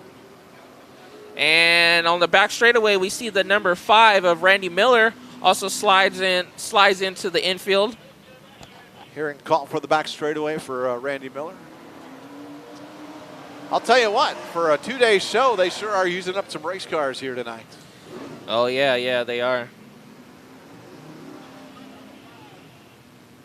The 5 car, Randy Miller, winner of heat race number 3 out of San Jose, California. R&J Landscaping, winning attitude, and Miller Entertainment. He is done calling for a hook on the front of that car. The 84 of Bill Pearson out of Oakley getting towed off the racetrack after breaking an axle. The 21 JT of Justin Crockett, he had to get push started for the main event out of Rio Grande, California. C&D Bonding, Papage Construction, brand creative. Apodaca Paving, TNT Motorsports, two-time Western States Pro Stock champion, sitting down in turn number 4.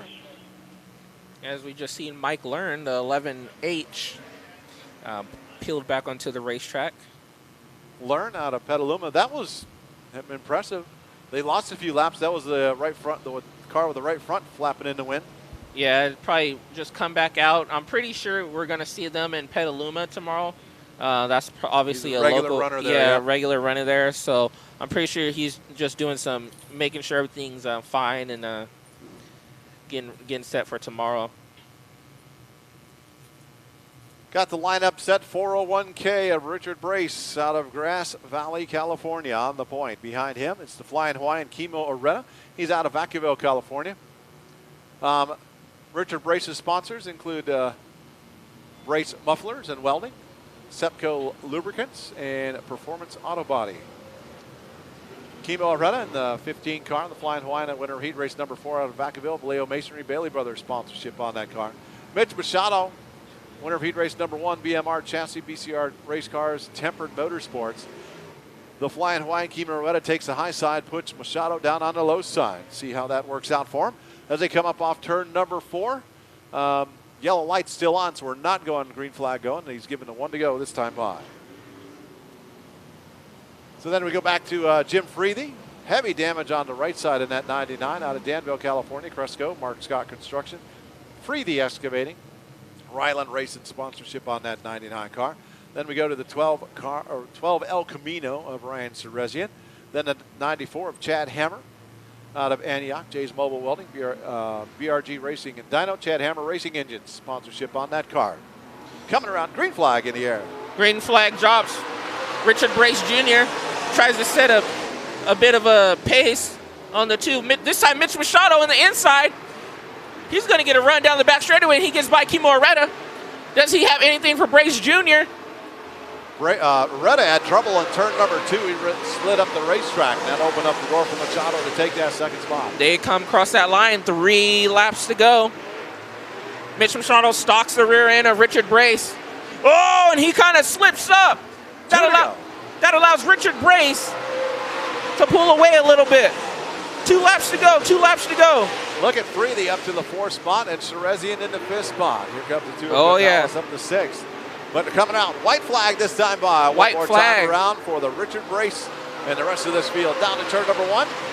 Sets it sideways.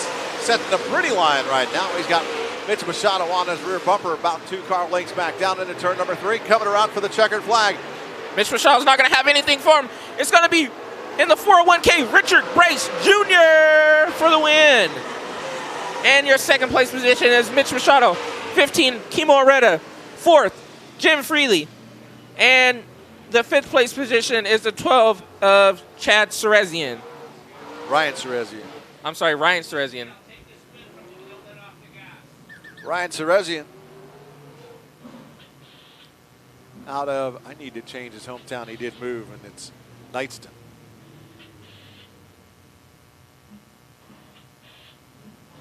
California. Getting these cars lined up. We're going to get the 401 across the scales, and Chris Bennett's down there for victory lane. Last lap of 15.92 second lap. That's 84.799 miles an hour.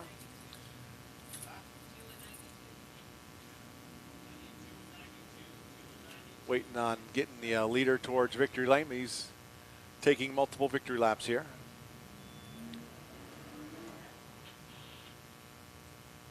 The 401K taking home the win here tonight at Antioch Speedway. He's going to look to see if he can do it again tomorrow. I believe he's going to be heading over to Petaluma tomorrow.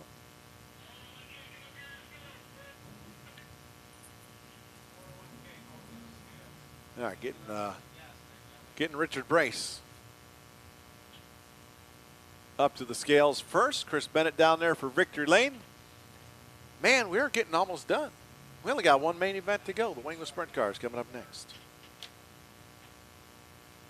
A beautiful Saturday night for racing.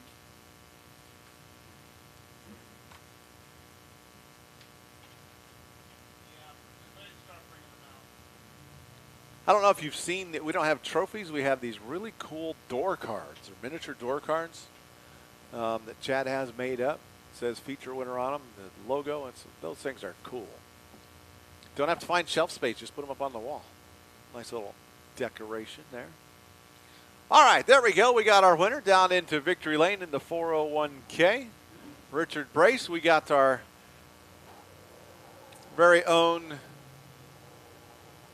Chris Bennett down there getting ready to do a winner circle interview as Brace continues to come out of his race car. I think he was a little bit excited on this win. Oh, yeah, the multiple victory laps that he took around. He was having that last one now. You can see him going down the back straightaway, waving at all the fans or all the folks back there. When the sprint car is starting to roll off so we can push them off. So we're going to start to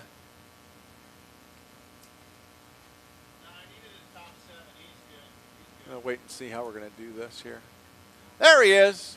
Let's send it down to Chris Bennett for our victory lane interview.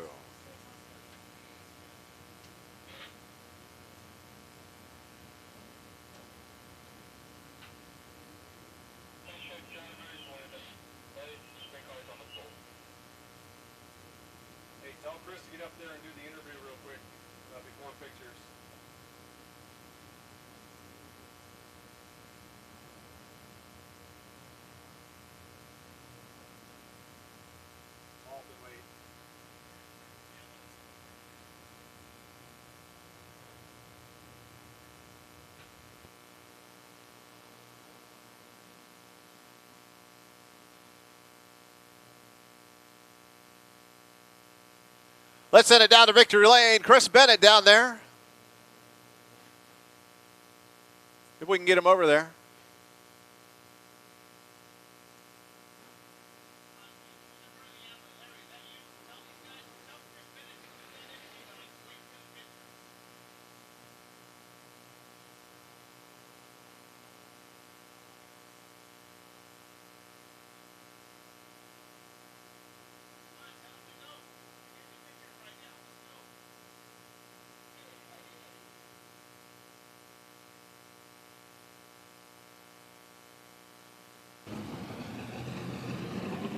Chris Bennett with a victory lane interview.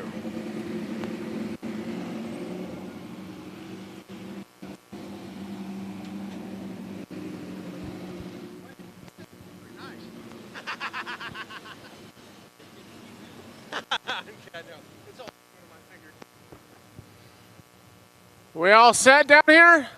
It's all you, sir. Right on. I'm down here with the Tri-State Pro Stock Series main event winner, Richard Brace Jr. Rich. Dude, you've driven everything underneath the sun for as long as I can remember. Congratulations on this Super Stock win. Thanks, man. I really appreciate it. I've definitely, all that experience racing different cars has definitely helped. These guys are tough, and it's great to be able to start 8th and win. You can't get any better than that. I tell you what, you had it up front for a while. You might have inherited the lead, but you worked your ass off to hold those guys behind you because those are, like you said, that's some stout competition. Yeah, I mean, this we're on 8-inch tires with a 357 motor. Now, when did you pick this car up? A friend of mine had this car for a really long time and raced it with the 401K on it, and then he gave it to me about 3 years ago, and we just been playing with it. And this winter, it went through a major overhaul, and I guess it paid off. Now, is this some pretty good momentum heading into tomorrow for Petaluma? I mean, it can't get any better than winning, so yeah, I guess so. Richard, let everyone know who helps you out. Oh, first of all, I gotta thank my dad. I'm sure he's just freaking out in the grandstands. He turned 82 yesterday, so this is for him. And Brace Mufflers and Welding, Swepco Lubricant, my girlfriend who lets me work on this thing constantly. So, yeah, it's awesome, man. Richard, congratulations tonight. Thanks, buddy. Right on. Hope enjoyed it. Guys. Thank you very much, Chris. Now starting lineup for the wingless sprint cars. Here we go at the back of the pack. The 77 car of Concord, California, starting in the 15th spot. That's Ryan Silverling. In the 14th starting spot out of Santa Rosa, California, it's Tony Bernard in the 50 car. Inside of him will be Jeff Scotto in the 92A out of Brentwood. And in the 6th position, starting on the outside in the 1C, that's going to, out of Morgan Hill, California, that's going to be Jimmy Christian. And to the inside of Jimmy Christian in the 551 out of Rio Linda, California, that's going to be Angelica Bell. Row number 5 on the outside. Top 10 starters look like this out of Stockton, California to 33 DJ. That's DJ Johnson. And on the inside of him, the 11B out of Fairfield, California. That's Alan Miranda. And in the 4th row on the outside, the 3F, Dave Linden Jr. And to his inside in the 57N out of Heldensburg, California, that is Dennis Ferreira Jr. In the 6th starting spot outside row number 3 out of Gilroy, California, the 73 car of Keith Calvino. Inside of him, Shayna Ensign out of Antioch, California, the 9 car. And in your 2nd row on the outside, in the 6K out of Ferndale, California, it is Daniel Whitley. And to his inside, in the 21 out of Antioch, California, it is Roy Fisher. And your front row, last time out, this young man, 14 years old, took home his first career wingless sprint car win. He's out of Discovery Bank, driving the 33 car. It's Dylan Bloomfield. And then on the point, out of Brentwood, California, he's kind of the mentor for Dylan Bloomfield. His name is Bob Newberry in the 36 car. That's your starting lineup for tonight's main event for the wingless sprint cars race. Wingless sprint car race. Oh, yeah, it's going to be interesting seeing, I guess we can say, teammates on the front row? Yeah, basically. I mean, they're not owned by the same person, but they are kind of teammates. They always park next to each other and work together. And same sponsors. Mentor-mentee format there. Got different kinds of teammates, and those definitely would be too. It was funny. I interviewed him in the offseason and early in the season, and Bob said, yeah, he's not going to beat me this year. So it was nice to see him take home the win over Bob last week. It's a fun little rivalry between those two. All right, side by side. This is the only time you're going to see us start side by side for the sprint cars. All their normal restarts are single file. So Bob Newberry on the point, Dylan Bloomfield in that 2nd spot. Row 2, Roy Fisher and Daniel Whitley. Row 3, Shayna Ensign on the inside and the 73 of Keith Calvino on the outside. Row 4. Oh, 1 car. DJ Johnson having a little trouble there. There we go. 1 car that's not here, Jared Soares ran well. Yes. Last week, finished 2nd in the main event for this and finished 1st in the BCRA midgets. Yeah. Not here in that 12 car tonight. Strong runner this year when he's been here. Magic green flag in the air, 1 to go. 25-lap main event for the wingless sprint cars. Always fun to have them out here. All right, 25 laps. Wingless sprint car action set to go green. All right, who's going to win? Who's your pick? I think it's going to be one of those 33 cars. I think they're hard to beat right now. Dylan Bloomfield and DJ Johnson. Johnson is probably the favorite, even though he's starting back in 10th spot. He's just been running that well lately. Wingless sprint car action underway. And who's going to jump out to the point? It's going to be the kid, Dylan Bloomfield. Picking up the lead down the back straightaway into turn number 3, Dylan Bloomfield in the 33 car. Man, he is pulling away already. Up off turn number 4 at the line. He's got about 5 car lengths over Bob Newberry. Newberry holding off the 6 car of Whitley. Yes, he is holding off Whitley. Whitley kind of hopped the cushion. Oh, it looks like so did Dylan Bloomfield kind of jump. Here comes his mentor, Bob Newberry, stalking. As 2 laps in, 23 laps to go. Down the back stretch into turn number 3. Once again, Dylan Bloomfield running a cushion line up on the high side, and that south end of the racetrack comes down to turn number 1 and 2. The north end. This is the south end, 1 and 2. Again, right up against the cushion. It's nice to see that with this new track layout. It used to be the last few years, these wingless sprint cars, they'd be nailed to the bottom, and that was it. They were not getting up off that bottom, and now they run all over. She jumps the cushion. She hops the wheel. Ensign in the sixth position right now. So our running order looks like this. We got Dylan Bloomfield, Bob Newberry, Whitley, then the David Lind car, but that's a battle for third coming up off turn number 2. Yellow flag in the air. Yellow flag out. It looks like we have debris, possibly, I believe. I think he said turn 4. It looks like I see something 4. over there.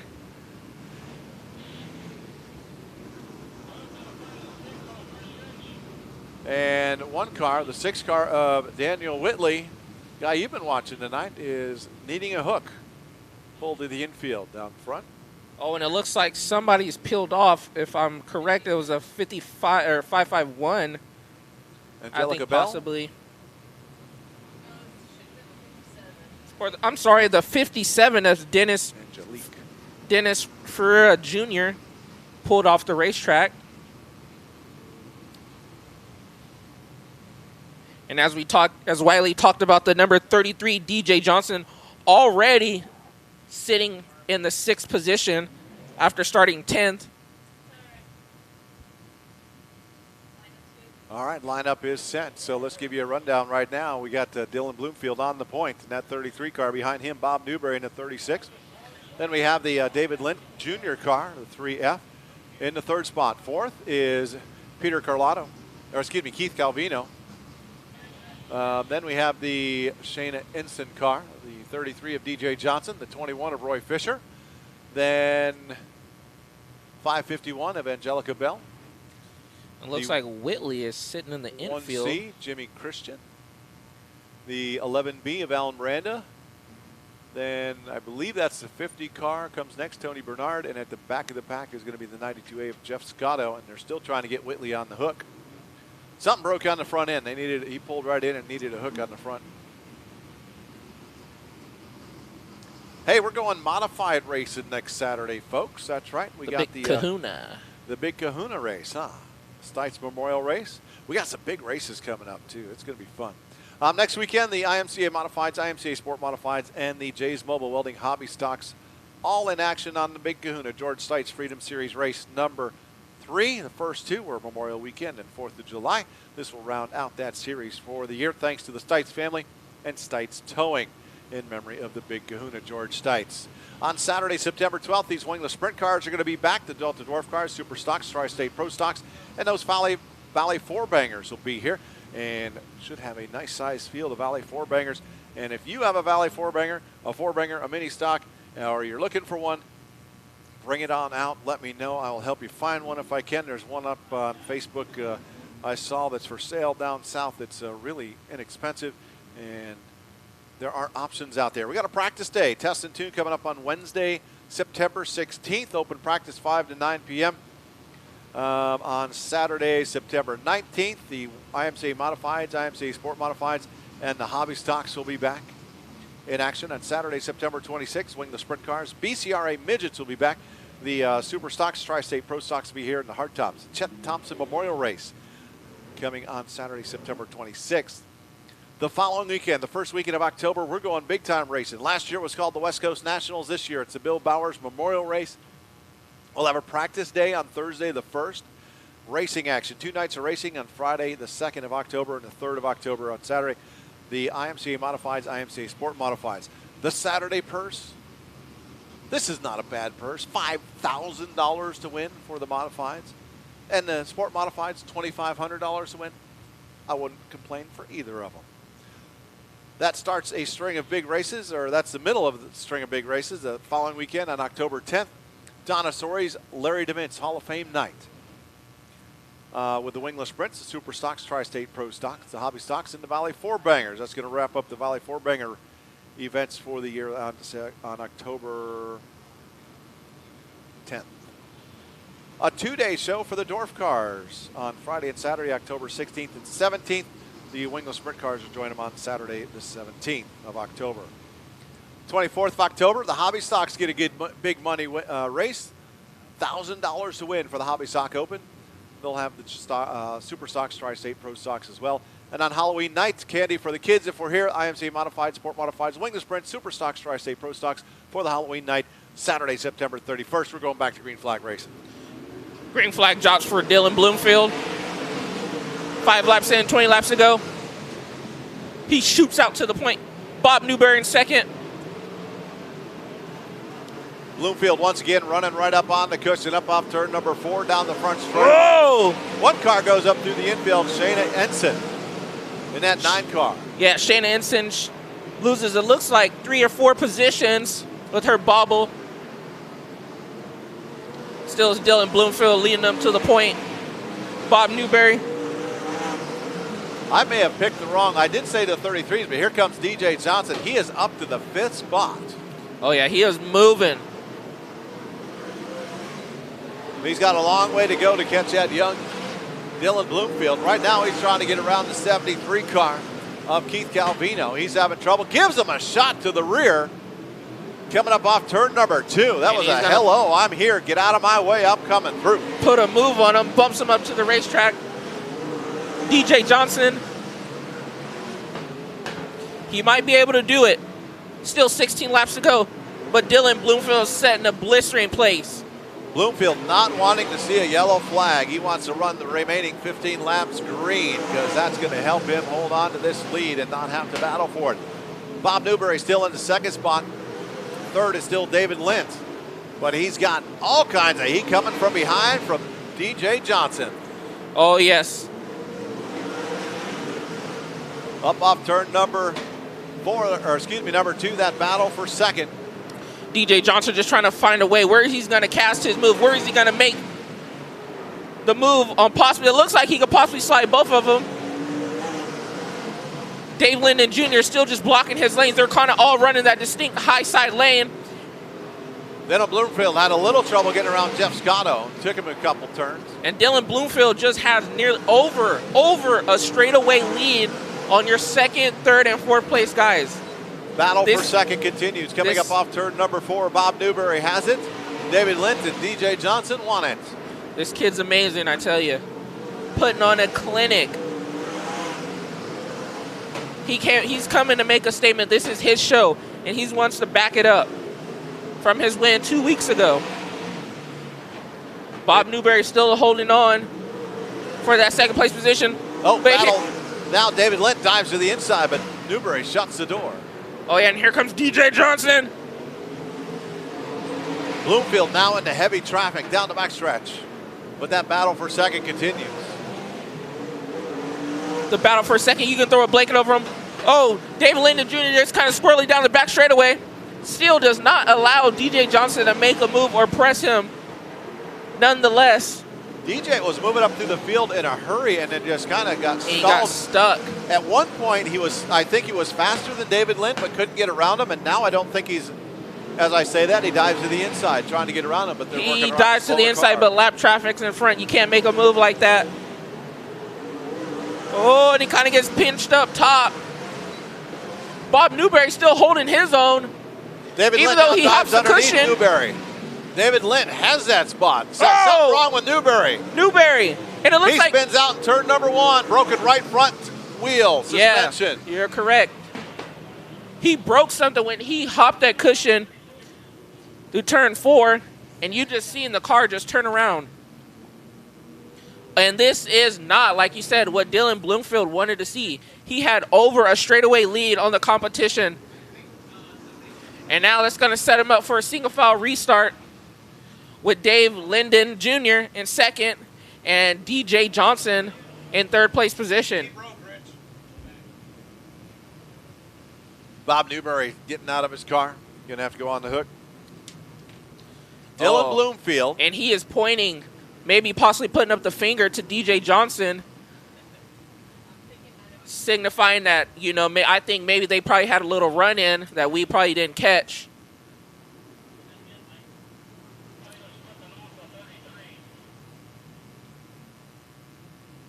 Not happy with DJ Johnson hearing over the radio. Oh, no. Dylan Bloomfield in the 33 car.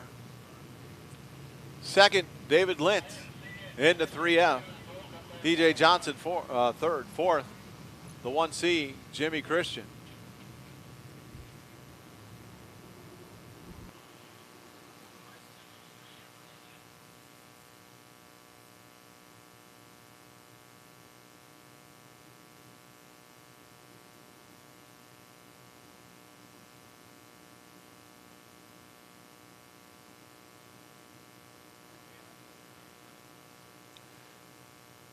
Dylan Bloomfield.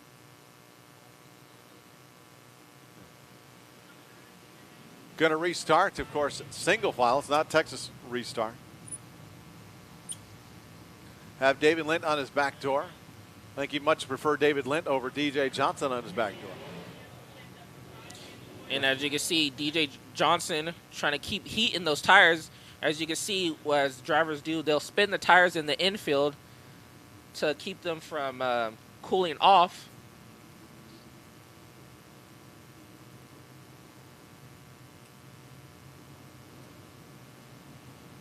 So, running lineup right now, Dylan Bloomfield, David Lint, DJ Johnson, Jimmy Christian, Shayna E. Ensign, Roy Fisher, Ryan Silverling, Angelica Bell, Alan Miranda.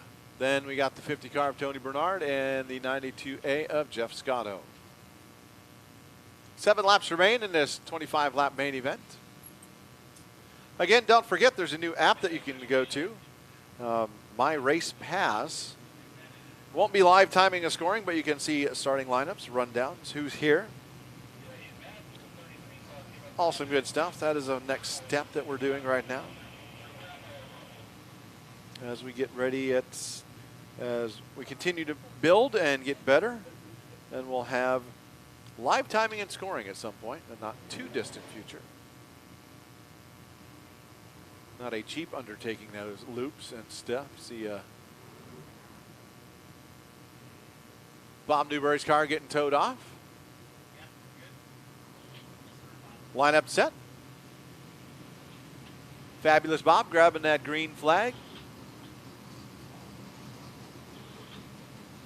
Lights going out. We're going to green flag race the next time by.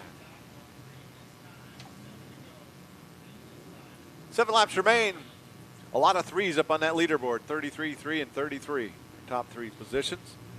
Dylan Bloomfield, David Lint, and DJ Johnson. Coming to the green flag. Can DJ Johnson hold them off and win back-to-back? Green flag drops. He gets the jump. Lyndon Jr., DJ Johnson. Man, this kid's just running into some nice, beautiful lines. Yes. Johnson getting underneath David Whoa, Lint. DJ Johnson. It's going to be a battle of the 33. David Lint, nice crossover move down the back straightaway, side by side into turn number 3. Oh, yeah, he says, you're not just going to take this away from me. But he does. DJ Johnson is now your second-place car. 5 laps to go. Can he catch Battle Dylan of the Bloomfield? 33s coming up off turn number 2 down the back stretch. Dylan Bloomfield, DJ Johnson. Oh, he's rolling on him deep. Here he comes. Catching him's one thing, passing him's another. Can he do it? He's caught him. Part 1's done. Can he get around him? 3.5 laps to go. The disappearing act is over. Here comes DJ Johnson. They're both running that high side. 3 laps to go. Oh, the kid makes a mistake. Johnson on the inside, side by side down the back stretch into turn number 3. They DJ drag. Johnson takes the lead. The kid breaks. Dylan Bloomfield, he breaks. Oh my gosh. Yellow flag back out. Dylan Bloomfield. Oh my. Hopping out of the race car already. Oh my. He literally led every single, or almost every single lap. Going to end up with his worst finish in his sprint car career. Thinks there's a fire. He hopped out of that quick. We got the corner workers running over with fire extinguishers. Yeah, I seen him. It looked like he bent down to look probably near the gas tank. I don't know if he thought something was down or maybe he just threw his head in disappointment. But, man, the kid had a great run. As fast as he got out of there, I think he felt some heat. Climbing back in. Got to remember, these are alcohol-fueled cars, and you cannot see the flames. Yes, yes. So you don't mess around with these. Last lap of a 14.53 second lap, 92.911 miles an hour. Well, I mean, I think he picked them. Started 10th, 3 laps remain. DJ Johnson on the point. Can he hold off David Lint? Man, just a bummer for the kid. Had such a nice run. You can see him kind of shaking his head down the front straightaway because he knows he had one possibly tonight. If it was a normal 20-lap race, guess what? Dylan Bloomfield takes home the win. Oh, yeah. We added 5 laps, and you only had a 22-lap race car. Like we always say, anything happens, anything will happen in dirt track racing. So you always gotta run every single lap to find out. And it looks like we're going to get set to go green with 3 laps to go. DJ Johnson on the point. DJ Johnson going to see the green flag. And already going into turn 2, he's going to pull from Lyndon Jr. 2 to go this time by. Oh, yes, 2 to DJ go. Johnson, David Lentz, Jimmy Christian in that 3rd spot. 4th, Shayna Ensign. And 5th is Ryan Silverling. White flag in the air. One more time around. White flag in the air for DJ Johnson as he rounds turn 2 down the back straightaway. From your 10th starting position to first, the 33 of DJ Johnson. And second, it's going to be Dave Linden Jr. And third, it's going to be the 3. Second spot, David Lynn Jr. in a 3F. 3rd is a 1C of Jimmy Christian. 4th is a 9 of Shayna Ensign. And 5th, the 551 of Angelica Bell. I like the color of that car. The black and fuchsia. I don't know, that'd be fuchsia. Angelica Bell.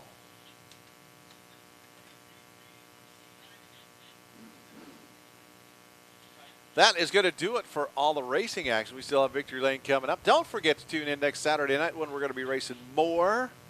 And you can see it all live and direct right here on Antioch Speedway TV. Thanks for tuning in tonight. Next week, the Big Kahuna George Stites Freedom Series race number 3 with the IMCA Modifieds, IMCA Sport Modifieds, the Hobby Stocks all in action. The Jay's Mobile Welding Hobby Stocks next Saturday night. On Saturday the 12th, wingless sprint cars, Delta Dwarf cars, Super Stocks, Tri-State Pro Stocks, and the Valley Four Bangers. Do want to say thanks to Pro Motorsports, Delta Transmission, Jay's Mobile Welding and Fabricating, Quality Aero Maintenance, Polar Bear Rolled Ice Cream, and Sites Towing, all for being track sponsors here at Antioch Speedway. Do appreciate it. Keep an eye on our website at www.antiochspeedway.com. Our Facebook is Antioch Speedway by Promotions, and also Antioch Speedway.tv on Facebook. And of course, mine is Antioch Speedway Announcer on Facebook and YouTube for all the news, notes, exciting action. And Chris Bennett is down in the Victory Lane area for Winner's Circle interview. Hey, someone tell Chris to get out there and interview, please. We close out the broadcast. As Chris Bennett comes out, waiting for DJ Johnson to climb out, taking home yet another win. Won heat race number 1, won the main event. That car is fast. And Chris Bennett, take it away.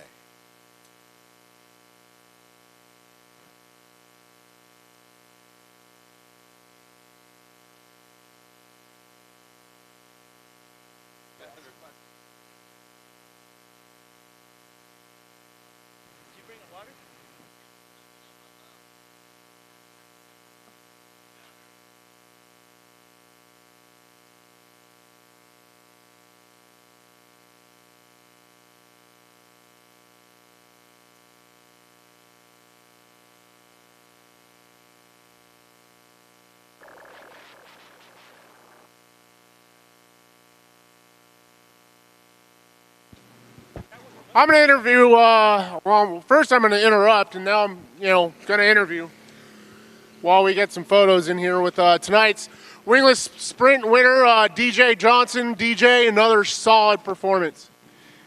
Yeah, we come here to put a show on every week for, hopefully, in the habit of saying for the fans, but they're not here. Hopefully they're on the live stream and everything. And, it's another photo finish for the heat race. I was running second on the last lap and go down the backstretch, and you end up kind of nipping the guy at the finish line for the heat race win. you know, we did that again the last time we were here. So if anybody tries to say that you can't pass here, it's simply not true. We came from 10th tonight, and it just seems like every week for us and our guys, it's just another test and tune. We finished 4th last week at Petaluma. We found some little things wrong with the car and everything. We actually pulled the motor out this week and put the same motor right back in it. We didn't find any problems there. So we're definitely putting in the hard work and effort to make this hot rod go. And you know, it's incredible. You know, there's a lot of good hard racing. Got to throw some sliders. I think I pretty much cleared them all. I hope so. But yeah, they knew we were coming. And I got to thank Sonny. You know, he went to Bonneville a couple weeks ago, and he was crew chiefing or crewing on a Streamliner car. They set a new world record. He comes out here and works on my car every week, and shoot, it's one bad hot rod. You know, just happy. My mom's getting to be here tonight with us, and you know, my Uncle Bob, my cousins Aaron and Savannah. I think they had other stuff to do, and I'm pretty sure they're watching the live stream right now. They're probably jumping up and down in the living room. So, but yeah, I gotta thank my sponsors and you know, Shaw Motorsports, Jeff and Juge. I gotta thank the Halstead team at Keller Williams Real Estate. You know, they came on board mostly due to the live streams. You were able to quantify how many views you're actually getting and how many times the car is getting announced. All your sponsors, everything. You know, my Uncle Bob's been cracking on these motors and getting these things tuned up. So, you know, it's everything. You know, thanks for the Chadwicks and Antioch Speedway for putting on a good event and keeping the track racy every time we show up. My man, DJ Johnson, solid run tonight. Congratulations. Chris Bennett, thank you very much for doing Winner's Circle down there. Thank you for helping out with the four-banger. Want to say congratulations to our winners tonight. Jess Palladino taking home the four-banger win. I'm going to aim for her next time, maybe have a little better running car and get up there and maybe give her a run for her money. In our Dwarf car, Michael Grenner, Spanky, taking home the main event win along with heat race number 1. In the Super Stocks, want to say congratulations to Richard Brace out of 401K out of Grass Valley, California with that win. And great job with the Tri-State Pro Stocks. They'll be in Petaluma tomorrow for race number 2 on this special 2-night show. And of course, DJ Johnson winning tonight's main event here in the wingless sprint cars. Again, next Saturday, we are going to race the IMCA Modifieds, IMCA Sport Modifieds, and the Jay's Mobile Welding Hobby Stocks for the Big Kahuna George Stites Freedom Series race. Joe, that was a fun night of racing. Oh yeah, it was. Really was some. Man, every time I come up here, it seems like the action gets more and more intense. Just guys leading it to the break-in, to 3-wide battles, 4-wide battles. Man, it's just you just get excited for it, and you really can't wait to be back next weekend. Just out of curiosity, or just to let you know, the last lap of the race, 13.92, 96.983 miles an hour, almost 97 miles an hour in the last lap of the last race of the night. So a fast racetrack. Chad and the crew did an awesome job on this racetrack here tonight, as they have been doing each and every week. So appreciate that. Any final thoughts for the night? More to come. Fans, more to come. That's right. Don't forget, we got the Antioch Speedway TV. Keep an eye on that. That's the only place you get all the racing action. Antioch Speedway TV. The new app, My Race Pass. Keep an eye on that as well. If you haven't downloaded it, it is free to use. So go ahead and use it. Chris Bennett, thank you very much. All the officials, thank you. TNF crew, thank you. Officials up here in the booth, Joe Peterson, thank you very much. Thanks, everybody, for another wonderful race, another wonderful evening of racing. For another exciting, fun-filled evening of racing next Saturday, tune in only on Antioch Speedway TV. I'm Wiley Wade. Until then, I'm Joe Peterson. Don't forget Wiley's Race Sport Wednesday night. Good night, everybody.